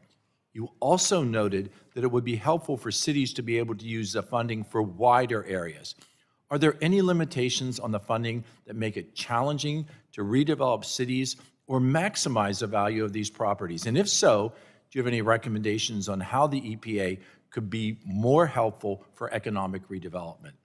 Well, thank you, thank you, Congressman. The first thing is naturally resources and the maximum or the minimum amount of resources. We'd like to use the multi-purpose grants continue. We want to see it included in the reauthorization as well as the dollar amounts increase. We would also like to ask the EPA to allow for the broadest application of the area to be covered by this part of the grant. Mr. Connaughton, similarly, do you have any suggestions for Congress or the EPA on how the current program could better facilitate a variety of uses on brownfield sites or allow the applicants to redevelop properties with unique aspects? And can you explain why all stakeholders need to have skin in the game? Thank you. I think, as mentioned previously, we have this opportunity to take the big old sites and convert them into big new sites. And in that instance, you're going to be able to leverage a lot of private sector capital, as long as you can, have them see the capital go into completing a project in a reasonable period of time. That's why the permitting reform is necessary. We have some great programs, like I mentioned, the Opportunity Zone Law, which is quite popular and doing well. The big complaint with opportunity zones is it's not going to build big infrastructure projects. Why? Because you have to put your money in 6 months, and a project has to be ready to go. And the problem is there aren't big infrastructure projects ready to go and then you need the site to be designated as an opportunity zone. I think a lot of governors did good designations, but didn't think about these big industrial locations or shipyards. So I really recommend doing another designation round under that law, and I think you'll bring forward hundreds of billions, if not trillions of dollars of new private sector money, and that's serious skin in the game, Congressman. Mr. Miller, have you or others in your organization identified any limitations on acceptable uses of brownfields funding or lack of flexibility with any of the funding streams with the federal brownfields program? Not necessarily with the funding streams, but as much dealing with issues with the complexity of the application process itself for smaller rural areas. And I mentioned in my opening comments, we've had to pool resources together with our localities, kind of with the approach stronger as a whole, weaker as pieces, and going in for those funds. Other items, strengthen provisions for rural distressed coal communities and what we could do, because again, those localities, I'm sure in your district as well, struggle for funds, not for any other reason than just because of their small size. And I thank you for emphasizing the need in rural areas. That is indeed my district. Mr. Chairman, my time has expired. I yield back. Thank the gentleman for yielding back, and now recognize Representative Barragan for her 5 minutes of question. Thank you, Mr. Chairman, and to our witnesses for being here. I appreciate the bipartisan support we have on this committee for the Brownfields program at the Environmental Protection Agency. However, the EPA's budget and the staff it needs to implement its programs are under attack from the Trump administration. President Trump and EPA Administrator Zeldin have talked about a 65% cut on the EPA's budget. This would gut the very programs that keep our air clean, our water safe, and our children healthy. This threatens every program at EPA, including the Brownfields program. And House Republicans have been silent on these cuts to EPA. Mr. Miller, would massive cuts to the EPA funding harm the Brownfields program and the work of your organizations? Yes or no? It comes down to efficiency. So you're telling me that if there's a 65% cut to EPA, that you don't think there could be an impact to the Brownfields program? Is that what you're saying? I don't know. Okay. Until that reduction was Thank you. The Honorable Connaughton, what is your thought? If there's a 65% cut to EPA budget, do you think? They're cutting the funding for the Brownfields program, then it will have an impact on the Brownfields program. And that's why I'm trying to advocate we need to, in this budget environment and in this political environment, we should be looking at the funding sources and we should be looking at the leverage, because even with the current brownfield funding, it doesn't come close to matching the opportunity that we have to achieve here. So I'd want to look at all of it. So would it be safe for you to say there shouldn't be a single penny cut to the Brownfields program? No. That there should not be? Or no, you're not saying that? I'm not saying that. I'm saying we need to take a look at the program to leverage the dollars to do even more, in which case it could justify increasing. And as we've been discussing today, there could be good reason to increase the money. If we're getting 20 times the benefit, that would be a good deal in my view. Okay, thank you. Mayor Bollwage, many brownfield sites are in rural areas, low-income communities, and communities of color. How would funding cuts impact efforts to clean up contaminated land in disadvantaged communities? I can only speak to what's going on in Elizabeth right now. We have a $500,000 grant for job training, and there's no one picking up the phone at EPA. Ms. Stoneham, do you have any thoughts on this? Yes, I would say that cutting staffing by 65% would significantly impact the Brownfields program in Houston. just the regional coordination that we experience with them on a reoccurring basis, which is monthly and sometimes weekly, depending on the projects, would slow us down significantly in addition to the progress happening in the communities that we impact, which are majorly underserved and low income. Great, thank you. Mayor Bollwage, as Congress discusses the reauthorization of the Brownfields program, are there any improvements or incentives you recommend to better direct grants to disadvantaged communities? In my written testimony, I talk about the cleanup grants, and I also talk about the ability to access the dollars and to draw down the money as quickly as possible. Okay, Ms. Stoneham, how do Brownfields grants leverage private sector investment? And what happens to those investments if federal funding disappears? So having access to federal funding makes it easier to attract more private investment, especially with the land bank taking that on, saves the developer, frankly, time and money because we're willing to take on that responsibility as opposed to having them solely do this by themselves.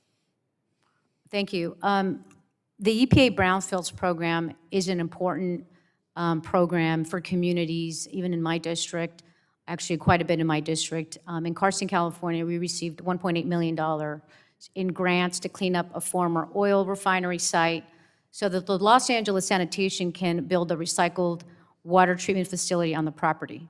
This grant was made possible because of the increased Brownfields program funding in the infrastructure law, a law that Democrats fought for and passed, and that I will remind folks, not a single Republican that's currently on the Energy and Commerce Committee voted for.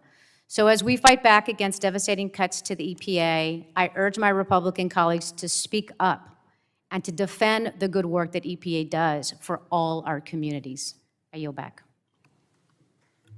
Gentlelady yields back. Now recognize Representative Pfluger for his 5 minutes of questioning. Thank you, Mr. Chairman. And Mr. Connaughton, I want to talk to you about streamlining. But before I do that, I just want to give a shout out to Director Zeldin for the good work that he is doing to find the fraud, waste, and abuse in these slush funds that have gone to fund NGOs and other organizations. And I appreciate your answer there previously, on the fact that, no, we can still fund brownfield projects and look to more efficiently operate our government. And that's something that we're focused on. So in your testimony, you talked about approve, build, and comply, which I think offers a pretty intriguing solution. Can you expand on that concept and talk about the streamlining of permitting and other issues that will help us with this topic that we're talking about today? Yeah, yes, Congressman. The concept is actually very well practiced, but in a small scale, under the banner of permit by rule. There are lots of examples where Congress has looked at a very specific issue and legislatively approved, the activity to go forward, while still requiring compliance. Again, maybe a controversial area, but the border wall is an example of that. Bipartisan legislation in 2006 provided for that, and it allows the Secretary of Homeland Security to certify construction and to waive permitting. Again, not compliance, but waive permitting. And each administration, President Obama, President Trump, and then President Biden, each of their Homeland Security directors used that authority. Recently, you had the Congress, for the sake of, I think, one semiconductor plant, and it was critical, legislatively waiving NEPA. Okay, now the plant is still complying with all the environmental laws. It's still subject to all that permitting. It's not subject to 5 years of waiting around for the environmental review to get done. They're just getting on with compliance.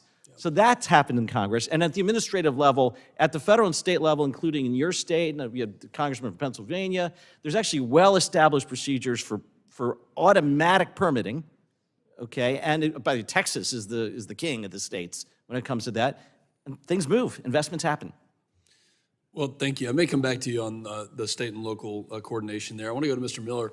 When it comes to rural issues, obviously this is important to me. I represent a very rural district, but one that has a tremendous amount of energy, one that could benefit very, very greatly. But we see, more of a, an urge to show to do urban projects rather than rural. So maybe talk to me a little bit about some of the barriers that have impacted us on the rural community. I'm a big believer in our rural areas. We have kind of view them as a blank canvas, and a lot of people, you know, at least in the Commonwealth of Virginia, in more urban areas, because of urban sprawl and, for instance, data centers and construction of them taking up a property that could be used for other things that those people think would be of more benefit. I think it's a amazing opportunity for rural areas for recruitment of data centers and to bring them to those rural areas.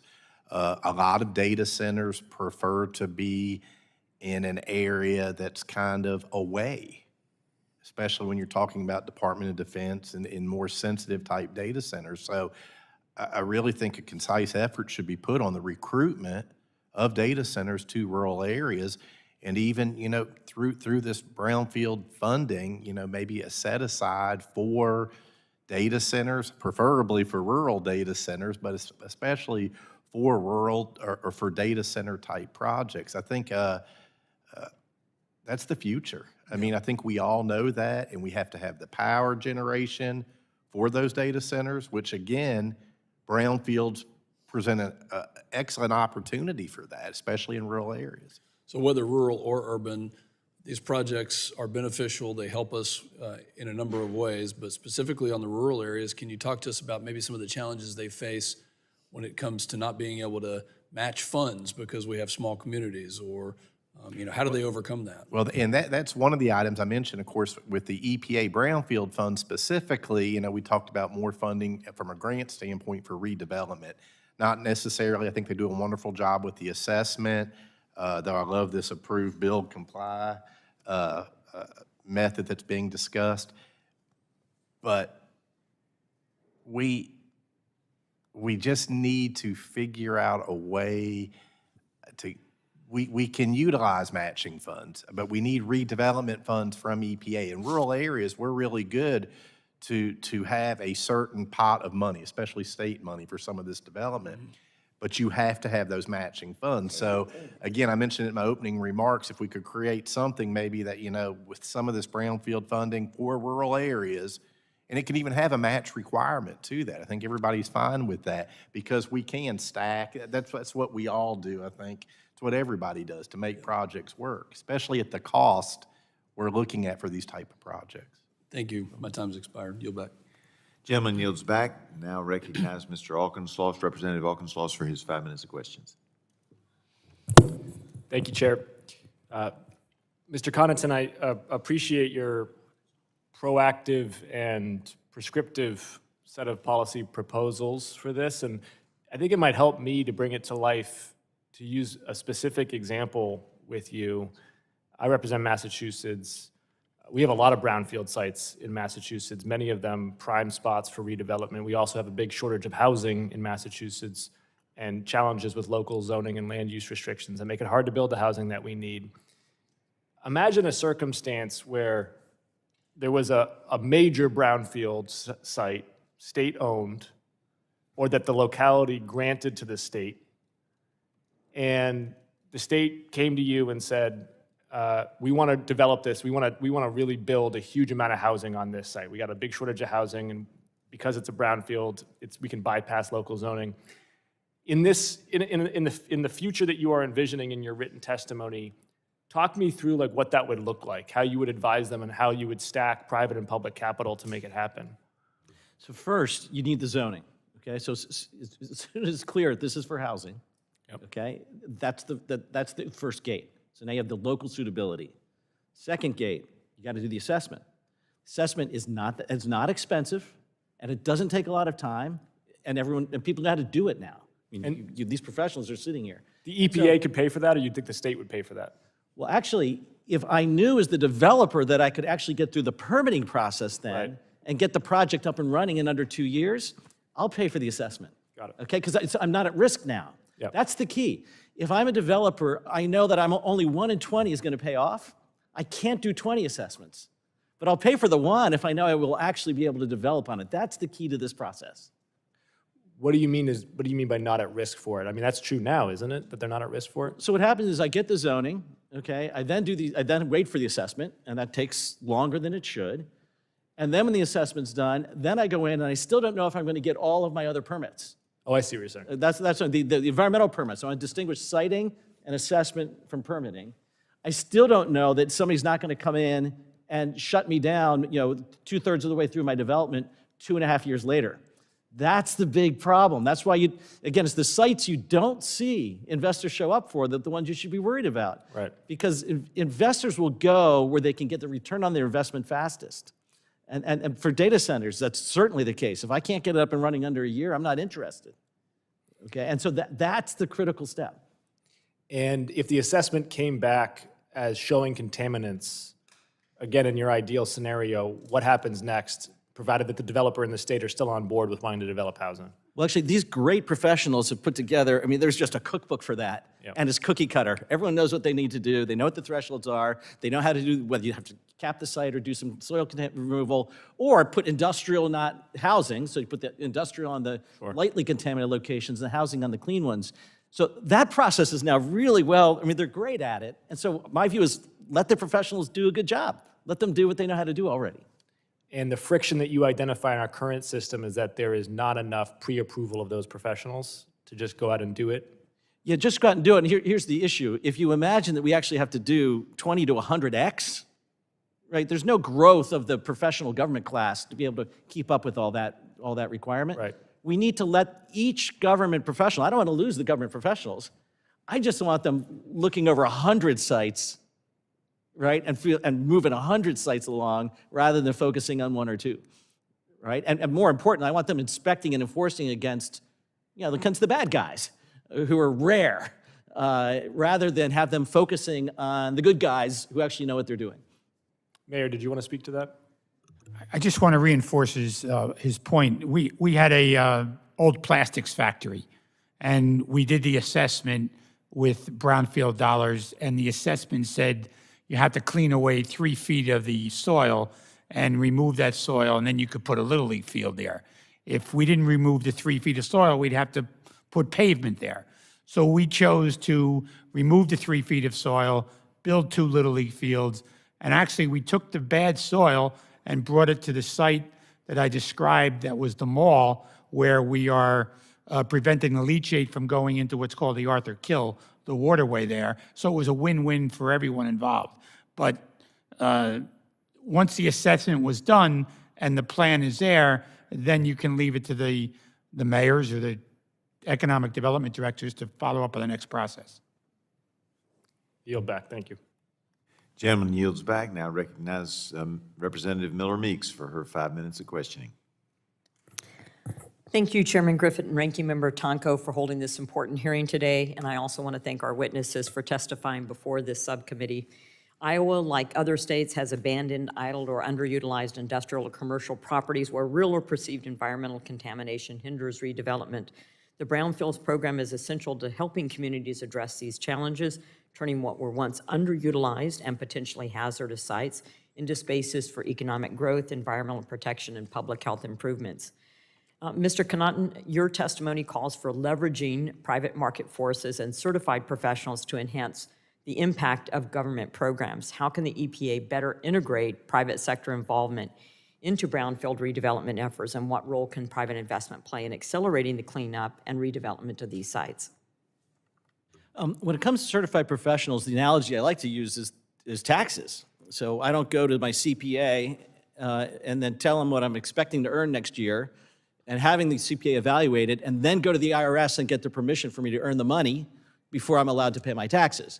I earn the money, I talk to my CPA, the CPA assesses, what the taxes should be. I then send that to the IRS, okay? And then if I cheated or lied, they come after me.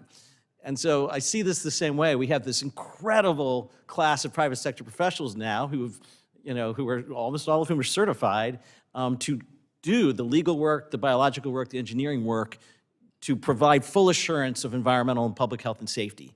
Just like OSHA, by the way. OSHA doesn't give you permits. You build your plant, and OSHA comes in and inspects and enforces afterwards. So if we apply the same thing to the environmental regime, this is what can unleash speed. When you unleash speed, you unleash money, okay? If I've got $1 to spend and I can get that dollar back in a year, I'm gonna go there versus I have $1 to spend and I get 20 cents back in 5 years, okay? It's just economics. and speed is everything. And if I'm going to put my money into a software company, and I'm going to see it in 2 years, and I know my same money in an infrastructure project is 7 or 8 years away, where's my money going to go? It's going to go to the software company. Thank you. And you addressed permitting and approval, so I won't ask that question. Mr. Bollwage, you mentioned in your testimony the use of multi-purpose grants and restrictive view of the EPA has taken of their use. In past hearing, witnesses have testified on the benefits of using this program to revitalize economic opportunity or construct affordable housing. Is flexibility a strength for the program, and can you explain how the restricted view EPA has regarding these grants has made it more difficult for communities with several brownfield properties?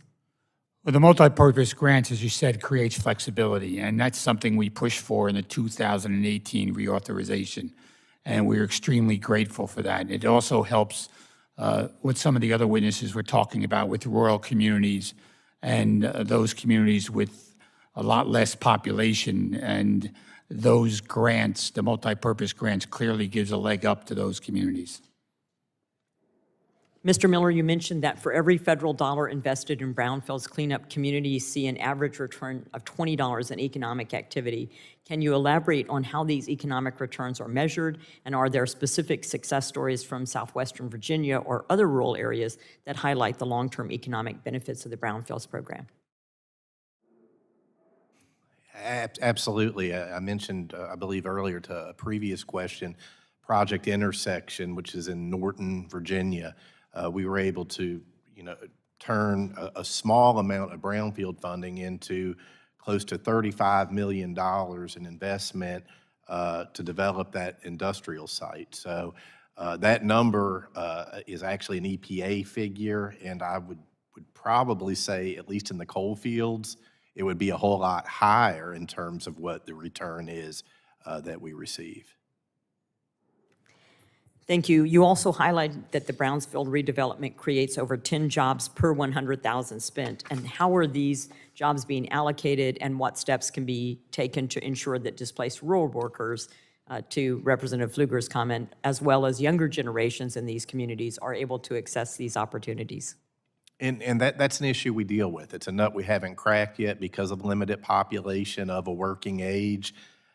We will create new job opportunities. A lot of times people in their current position will move, as we all would, to a position with better compensation. So that is an issue we're dealing with. What we're hoping to see, and what we have started to notice to see in our rural area, especially after COVID, is we are finally seeing for the first time, though a small amount, at least some in-migration coming into our rural areas from more urban areas.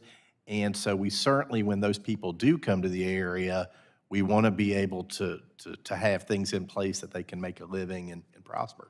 Thank you. My time's expired. I yield back. Gentlelady yields back. Now recognize Mr. Menendez for his 5 minutes of questioning. Thank you, Chairman. Thank you, Ranking Member. Mayor Bollwage, as I mentioned earlier, I'm grateful for your national leadership on the Brownfields Task Force, as well as your work back home in Elizabeth. In your tenure as mayor, you have taken on the challenges posed by Elizabeth's industrial history head-on, and you serve as a national leader in advancing brownfield remediation. Mayor, can you share some examples of how the Brownfields program has supported Elizabeth's economic development and environmental well-being, especially those examples that you're most proud of? Well, Congressman, thank you very much. Thank you for your kind comments as well. The one we're all familiar with that I testified here is the mills at Jersey Gardens, which I spoke about earlier, 200-acre landfill that's now has 2 million square feet of economic development with hotels and restaurants, as well as the 5,000 construction jobs. Another one is the Hope 6 program. In 1999, we took 2 outdated public housing projects and recreated them into new Hope 6 housing, not only some market rate housing, but also some mostly affordable housing. We're currently developing around the train station, which you visited not long ago, where we've taken a lot of vacant land and have developed housing, part of the working with the Brownfield Development Associate, New Jersey Brownfield Development. New Jersey Transit committed $70 million to a new train station. That has helped the economic development as well.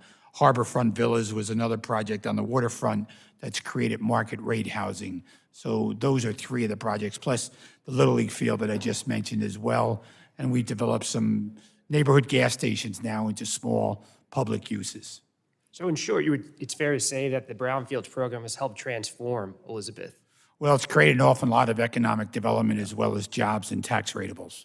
I appreciate that because I want to talk about, in addition to all of the projects that you just mentioned, last year, Groundwork Elizabeth received a $500,000 job training grant from the Brownfields program to train 75 students and place 40 in environmental jobs.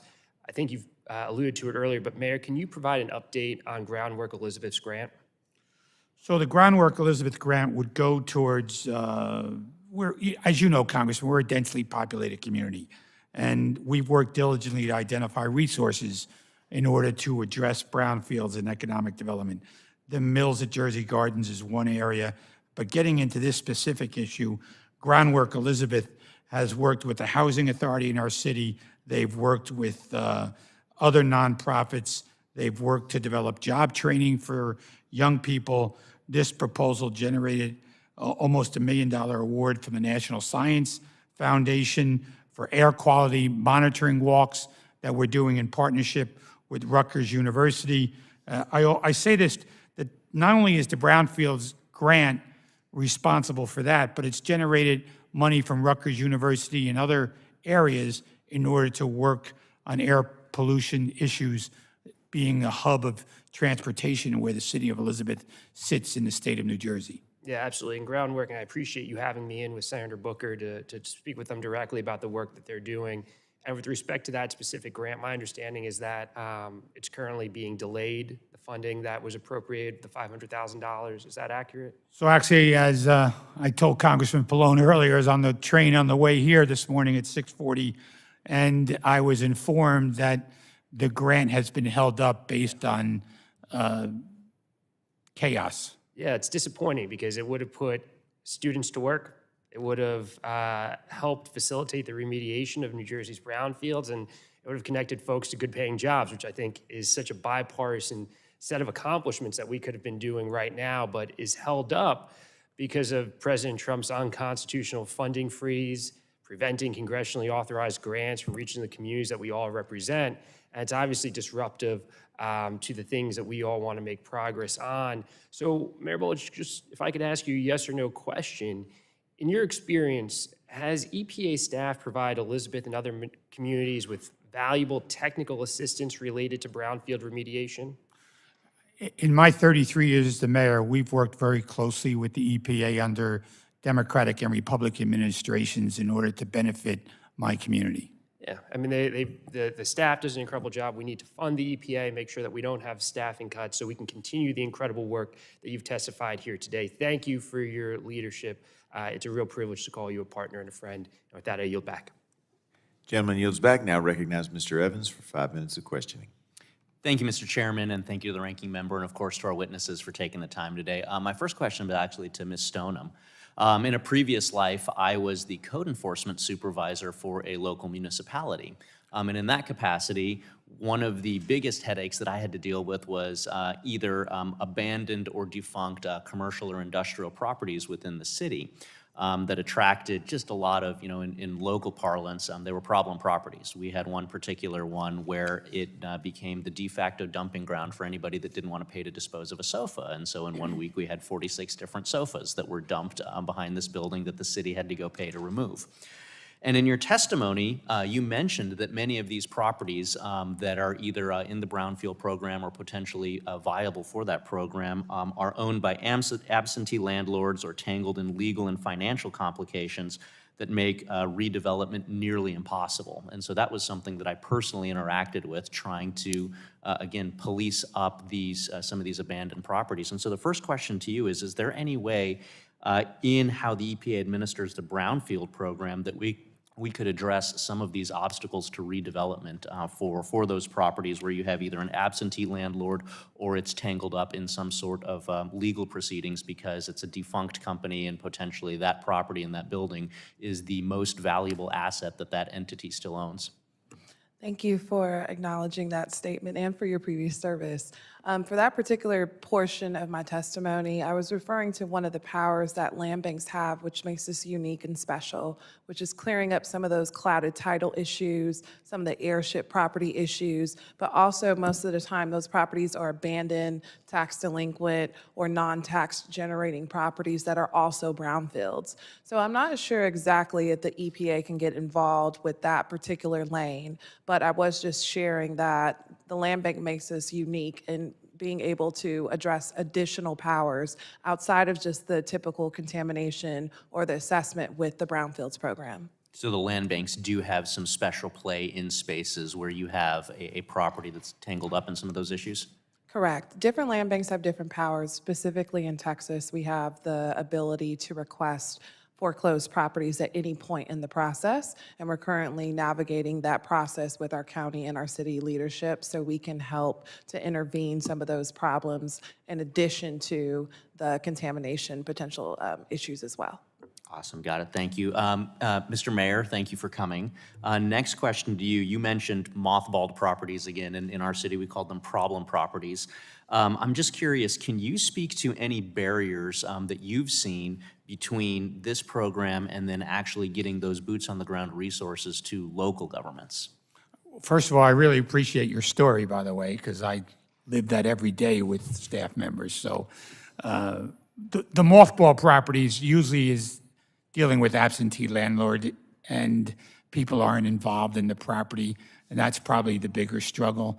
The brownfields and the incentives, if we can get site control, we could move some of these mothball properties back to the tax rolls. Thank you. And then, Mr. Miller, a question for you, kind of going off of that same vein, just the liability concerns that exist in these spaces. Can you talk about ways that we might be able to either reduce the liability or assuage some of the concerns for the landlords to be able to get additional properties into a program like this, to be able to revitalize for additional industry or commercial uses? Sure. In our region, most of the brownfield development is at a much larger scale for economic development projects, but in our downtowns, and keep in mind, most of our towns are a population between 50 and 1,000, so small, and most of those towns maybe have one in the downtown district, one land or one person that owns a lot of that property. So what we've been able to do with that, though, is through assessment and then through the implementation of essentially tearing down a lot of the facilities and then creating an opportunity for them to rebuild a better structure. And so that's intriguing to me. The district that I represent, my largest municipality, is almost 150,000 folks, and then I go down, same thing, to small municipalities that don't even have their own police department. So can you speak to specifically to anything that you've seen in that space with those smaller localities that's working for you? People working together. I mean, really, that's one of the things. A lot of times, especially in a rural area, people may be uncomfortable even with the word brownfield because they're not familiar with it. So really, essentially, people working together, the landowner, people in the position that you once found yourself in, some of the building officials, and everybody working together. And again, thank you. That's probably a difference between a small rural area and a larger urban area. Thank you. Yield back. Gentleman yields back. I appreciate that. And now recognize Mr. Landsman for his 5 minutes of questions. Thank you, Mr. Chairman, and thank you for this hearing. Incredibly important. The Brownfield program has been a huge game changer for folks and communities back in Southwest Ohio. We've done so much redevelopment work with this program. And so I have three sets of questions as we're sort of wrapping up here. And we'll ask them across the board, answer them as you see fit. But one is a question about, as we look to reauthorize, what are the big changes? I've heard a few of them, but I'm curious if you had to, pick the top two or three. What are the top two or three big changes that you want us to focus on? Two, the state's role has come up. And I'm curious what that looks like or what it should look like, and Mr. Miller in particular, when we have these communities that struggle to get the private investment. Is that a role for the state to play? I mean, am I jumping to the wrong conclusion? I'm just curious in terms of what role the state is or isn't playing, but should be playing. And then finally, we just can't not talk about the EPA stuff because it's a huge problem. If you just talk a little bit about the funding freeze and the cuts and how you would want us to approach this. You know, what you would like to see the United States Congress do as it relates to this program and the withholding of grants. So 3 questions. We'll start with the big changes, the role of the state, and then the EPA cuts and funding freezes. The most important thing you can do is look at this opportunity at scale. The program has crept its way up to tens of thousands, but it's 100,000, hundreds of thousands opportunity. So I would work backwards from how do we get almost all of it redeveloped and put together a suite of programs of which the EPA piece is just one important, but just one aspect. Speed. So automatic permitting, however you come up with it, legislative, so we're not tied up in courts forever. The money will flood into these communities, believe me, because the sites are so great. And then for states, states are I would really call it, just because I think this came up, presumptive permitting, which is that you get it and then, okay, sorry, keep going. That's great. And then for states, as it turns out, states, by the way, do most of the permitting, including delegated programs, and states want this freedom because they know what they want to do. They're close to their communities. That's why Texas is so good at this, okay? And, if it works, it works. And they still have really high levels. Could you say that again? Texas is what? Texas is so good at this, and they assure environmental compliance. Yeah. So, we should be competing with them. Yeah. Congressman, naturally, more money has got to be the top of the category. And, we talked about caps set at $10 million for cleanup and multi-purpose grants. One of our Congress members, Mikey Sherrill, has introduced a bill along with Mike Turner, who's in Ohio. Mike used to be a co-chair with me on the U.S. Conference of Mayors Brownfields Task Force way back when. And, they have a bipartisan tax incentive bill. That bill would be helpful along with reauthorization of this. It's called H.R. 815, allows companies to expense their cleanup costs in the year that it incurred. So those issues would be important and helpful. As far as the state goes, I've worked really well with the state of New Jersey, and I think that often depends on the relationship between mayors and governors. And the freeze. And the freeze, of course, yes. I mean, is there something you want this Congress to do? Well, I'm curious to know why, and I don't mean to be a smartass, but why are we spending 4 hours here if we're not going to have any funding and people to eventually execute what we're doing here? It's a good question. In terms of the changes, absolutely will echo more resources, but also could there be more flexibility for acquisition funds? We can't even use the assessment dollars or cleanup dollars if you don't have site control. So if there could be a line item to where you can also use dollars for acquisition would be a game changer. In terms of the state's role, Texas is awesome. But I also say if there could be a streamlined approach to make sure we're not working in silos, because depending on if you're talking to the TCEQ, the Texas Railroad Commission, it kind of just depends on which program is applicable. And then, of course, just making sure that we're able to access the technical experts to help us spend the dollars. I'm out of time. And out of respect to the chair and the rest of the committee, I yield back. Sorry.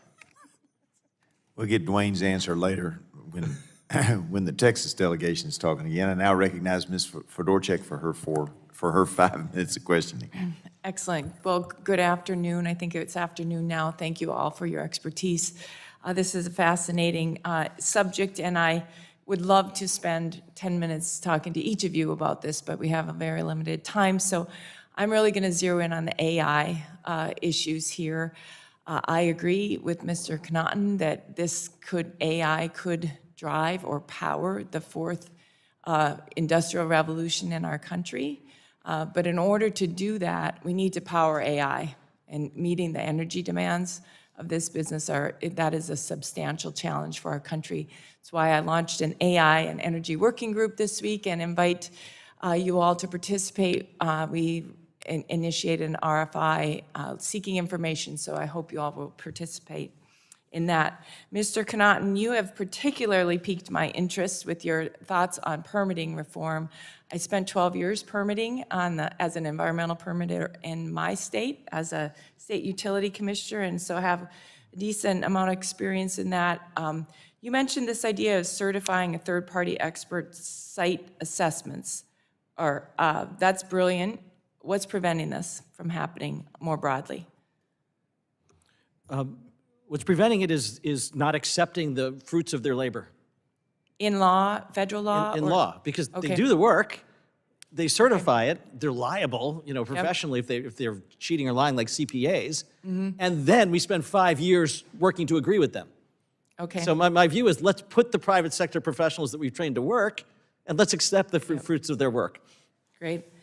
Love that. In my state, once an area has been permitted or certified to be safe for construction, you can rebuild in that same site without going through permitting again. So it's kind of the same type of Could I concept. also mention, because you're a former regulator, when we have a major storm, the utilities are incredible at rebuilding as fast as humanly possible. True. It's the same process. It's the same people. They know what they're doing, they know how to comply, and we are so overjoyed when the electricity system is stood back up in 48 hours.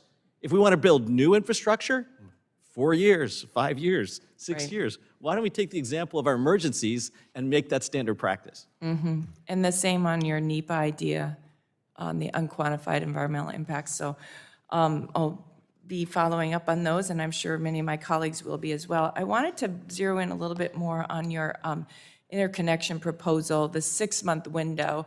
That's the only area where I think you might be a little overly optimistic, having gone through a lot of that on the MISO level, the interconnection queues and the studies required. So talk a little bit more about what you envision there and how much your vision is tied to actual experience trying to go through those interconnection processes. So having suffered through this, wearing many different hats over 35 years, there's only a technological solution to the interconnection problem.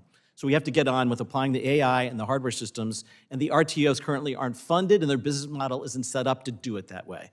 So I really believe that is the only way through this, and our target has to be 6 months, because we have to build at the need of speed. So using AI to help them run their studies faster when they're Yeah, because they're operating 12, 15, 16 different spreadsheet models. And it was one thing when you're like, attaching dozens or hundreds of projects. We're going to be attaching thousands or tens of thousands of projects. Just the labor of doing that, we can't keep up. The technology is going to solve our problem, but we're 10 years behind in applying it. And have you talked to any of the grid? Yes. Any of them? Which ones are open to this? Stay tuned for an interesting announcement that's coming. I can't say anything further on that. Okay, very good.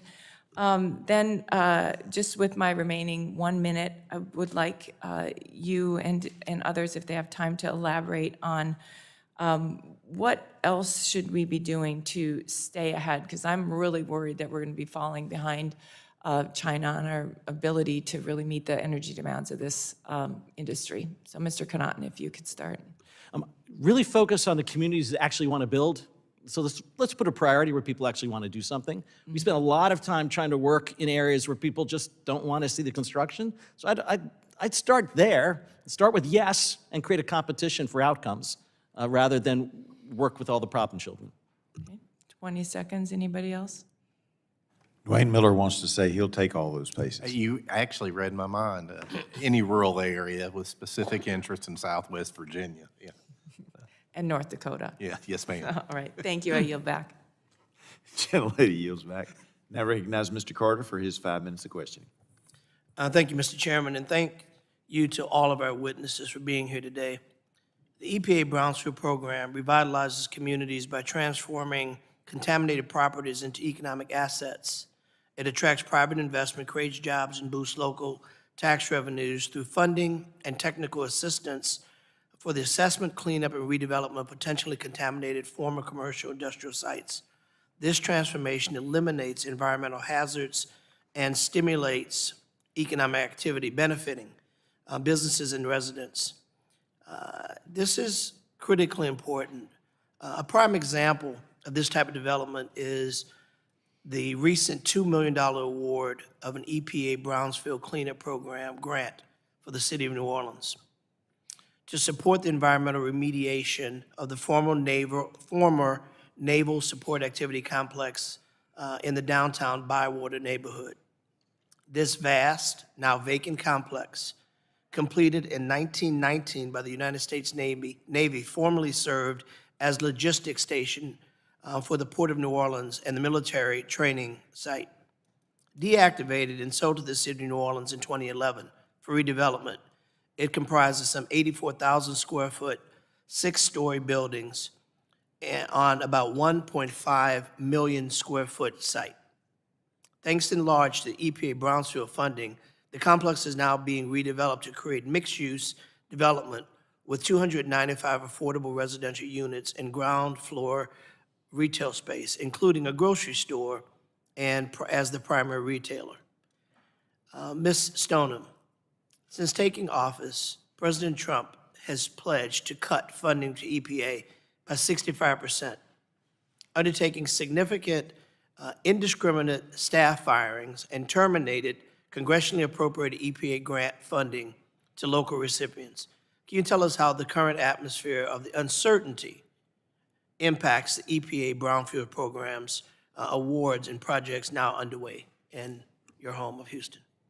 Absolutely. It has significantly impacted our project timeline and us being able to release procurement opportunities. It also reduces the potential for more training opportunities, not just for my staff and the contractors that we work with, but also community members who directly want to better understand how they can receive access to funding allocations and just being able to see how they can amplify what they want to directly do in their neighborhoods. And then just the relationships that we built of working with our grant officer, the chemist that we talk to that reviews the reports on a regular basis, just so we can continue the work that we're doing and also continue to pursue more funding opportunities. Mayor Bollwage, I began my career in local government, serving on the New Orleans City Council many years ago. So I understand and appreciate the incredible job that you have to do as a mayor and your employees do with limited resources. What would gutting our career workforce at EPA, including those at the Brownfield program who provide technical assistance, mean to your municipal employees in the city of Elizabeth who partner with EPA to carry out these projects? So we're a very urban, dense community, and taking the EPA away from our city, which has the largest port on the East Coast, the second largest in the country, air pollution issues, brownfield issues, economic development issues. Without having the EPA as a partner, we run the risk of higher pollution and less availability of vacant land to develop. Ms. Stoneham, without EPA Brownfield's program, would the projects listed in your testimony still be vacant, blighted eyesores in our community? Absolutely. The trash incinerator site was abandoned for 60 years, and I strongly believe it would continue to still be abandoned and wouldn't have a partner to step up to take on the complex measure of having over 40 feet of trash incinerator site currently still there. Mr. Mayor Bollwage, in your opinion, should we keep the funding of EPA Brownsfield in its current level? And without it, what happens in your communities? Well, I'm always looking for more. So cutting it is a nonsense. Cutting should not be an option. Would you agree that it's counterproductive in that we actually lose money and not gain money by making these kind of ill-thought cuts? Well, you heard testimony from Mr. Miller earlier that every dollar of the brownfields generates $20 in additional funding. So that doesn't sound very efficient. And we're talking about an effort from DOGE to be more efficient, to cut waste, fraud, and abuse. If you're putting in $1, but you're getting 20 back, that seems pretty efficient to me. It's extremely efficient for local governments because we have the ability not only to generate tax revenue, but also jobs, which then creates more income tax, et cetera. Thank you, Mr. Mayor. My time has exceeded. Mr. Chairman, thank you. Gentleman yields back. Now recognize the gentleman from Texas for his 5 minutes of questions. About time. Okay, so we're going to have fun here. So how many sites, total sites in the country? We'll start down here on the left. Is it, say, Connaughton, thank you. Connaughton, I can do this. How many sites in the United States would you say there are brownfields? More than 400,000. 400,000. Would you agree, Mr. Connaughton, that when we've got almost a $37 trillion deficit, that we ought to be focused on reducing that in as many ways as possible? Addressing the deficit's one of the most, along with national security, the two most important priorities for America, in my personal view. Would you agree with that, Mayor? You know, in a way, yes, but we recycle everything else. We need to start recycling our land. Ms. Stoneham, would you agree? Yes. We need to work on it, Mr. Miller? Yes. Okay. So the average, looking at sites, y'all may know the answer to this question or not. What is do we know the acreage of every single site? Do we have that in our database? The size of the site, of the brownfield site? If I may, Congressman, I believe the local governments and the state governments would have that information. Right. I'm not aware of a national database. Sure. Well, Texas Commission on Environmental Quality says there's 207 brownfield sites in Texas. In my home district along the Gulf Coast, we have 10 sites. So the EPA is working with getting the word out. So, Mr. Connaughton, I think you talked about businesses being willing to get in there and redo this as quickly as possible if we can get the permitting process low. Does the EPA send out regular emails, letters? How do they get the word out to potential businesses? Mr. Connaughton, I'll come back to you if you know that, about there is a possible, business to be done here.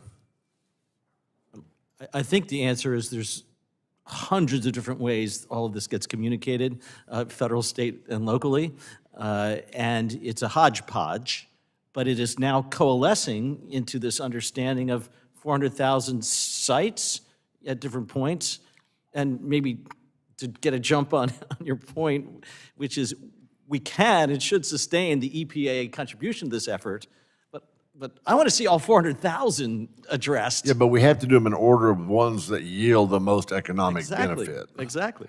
Do we do that? Mayor, has that been your experience? In my experience, yes, Congressman. I mean, the landfill was causing health issues in our community. And not only did we take away the health issue, we generated economic development through jobs as well as open space. And you see that in Houston, Ms. Stoneham. I grew up in Houston, lived in a 20-mile radius, 71 years. September 23, I brought this up in the last hearing on brownfields. I would be remiss if I don't bring it up again. The cleanup site of the site that Dakin Park, formerly known as Minute Maid, right? Minute Maid Park now sits on the home of the Astros as a success story. Not every brownfield site will be lucky at something like that. But would you hazard a guess, or how long have you been doing this? Let me ask you that, Ms. Stoneham. I've been president for 3 years. Formerly, I was a board member, so I've been in this industry for about 15. So what was the impact of the redevelopment of that for the Houston, town of Houston? Do you have those figures when they went? I don't necessarily have the numbers, but I'm happy to follow up with that. But I will say just the resurgence of downtown with significant developments such as the former Minute Maid Park has created more housing opportunities, job opportunities, and just overall commercial redevelopment. I'm going to assume, and Mr. Miller, I think you said something earlier about maybe those being pride areas for nuclear in some instances in your comments, or did I miss that? No, that's correct. We actually, as I mentioned, we identified 7 sites in our region. 6 of the 7 were brownfields, and all 7 scored very highly in the industry standard. Now, that's in your Commonwealth of Virginia, correct? That's just within Southwest Virginia. Southwest Virginia, okay. Is there a rating, I'm sure there is, of severity of these sites? Some that have, are you familiar with the Brio site, Ms. Stoneham, in south part of Houston, over toward Dixie Farm, south of Hobby Airport, about 10 miles? It's been a long time since it was an issue. I am not familiar with that specific Yeah, site. probably predated you, but the severity, okay. Well, good enough. I'll leave it there, Mr. Chairman. I yield back. Thank you very much for yielding back. Now recognize Mr. Soto for his 5 minutes of questioning. Thank you, Mr. Chairman, and thank you to our witnesses. I know it's been a long day. You're almost through it. You know, we're here talking about brownfields, polluted lands that we see throughout all of our districts, even in Florida, where a lot of the areas in Central Florida are very new. We see that brownfields are bad for public health. They're bad for business. They're bad for communities. When you look at places like downtown Kissimmee or downtown Orlando, you'll see gas stations that were around 10, 20 years ago, and now it's just sitting there abandoned in the middle of downtown. These are areas that, when they're restored, bring huge economic growth to areas. I'm thrilled that through the infrastructure law, we saw over $1 billion in investment in these brownfields programs. When you look at Florida itself, in Florida's 9th Congressional District, we have 45 sites in Orange County, where Orlando is, one of the most urban areas of our district, 4 in Osceola and 31 in Polk County, a lot of old citrus sites and helping out with mining in that area. And then since 1997, we've seen in Florida over 235 contaminated sites cleaned up in Florida, almost 90,000 jobs. So we know that this can be helpful.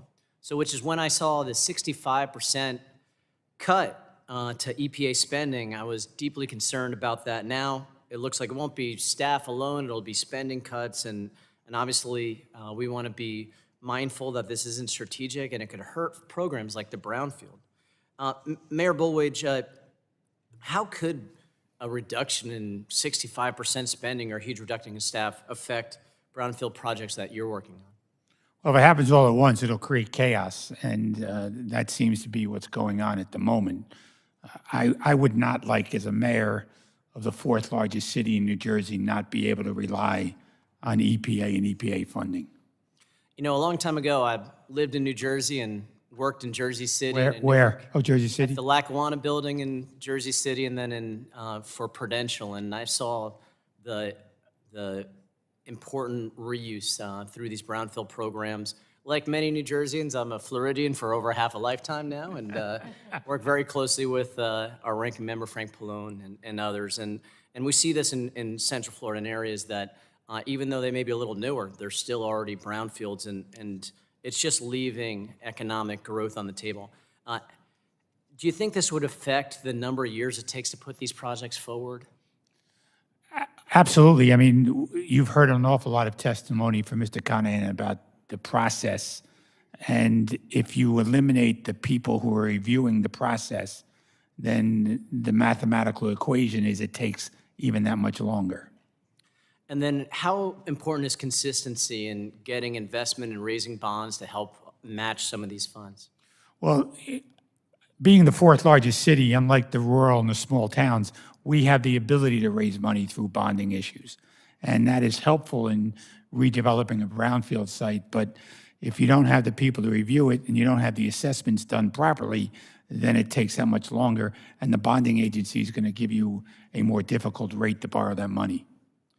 Mr. Connaughton, I did appreciate your comments about the need to try to streamline these. So I'm trying to find, what is that careful balance to have an efficient review where it's not dragging on and on and on, but we're not just rubber stamping even a well-qualified private sector's plan without at least some review. So where do we find that balance with something so sensitive as brownfields?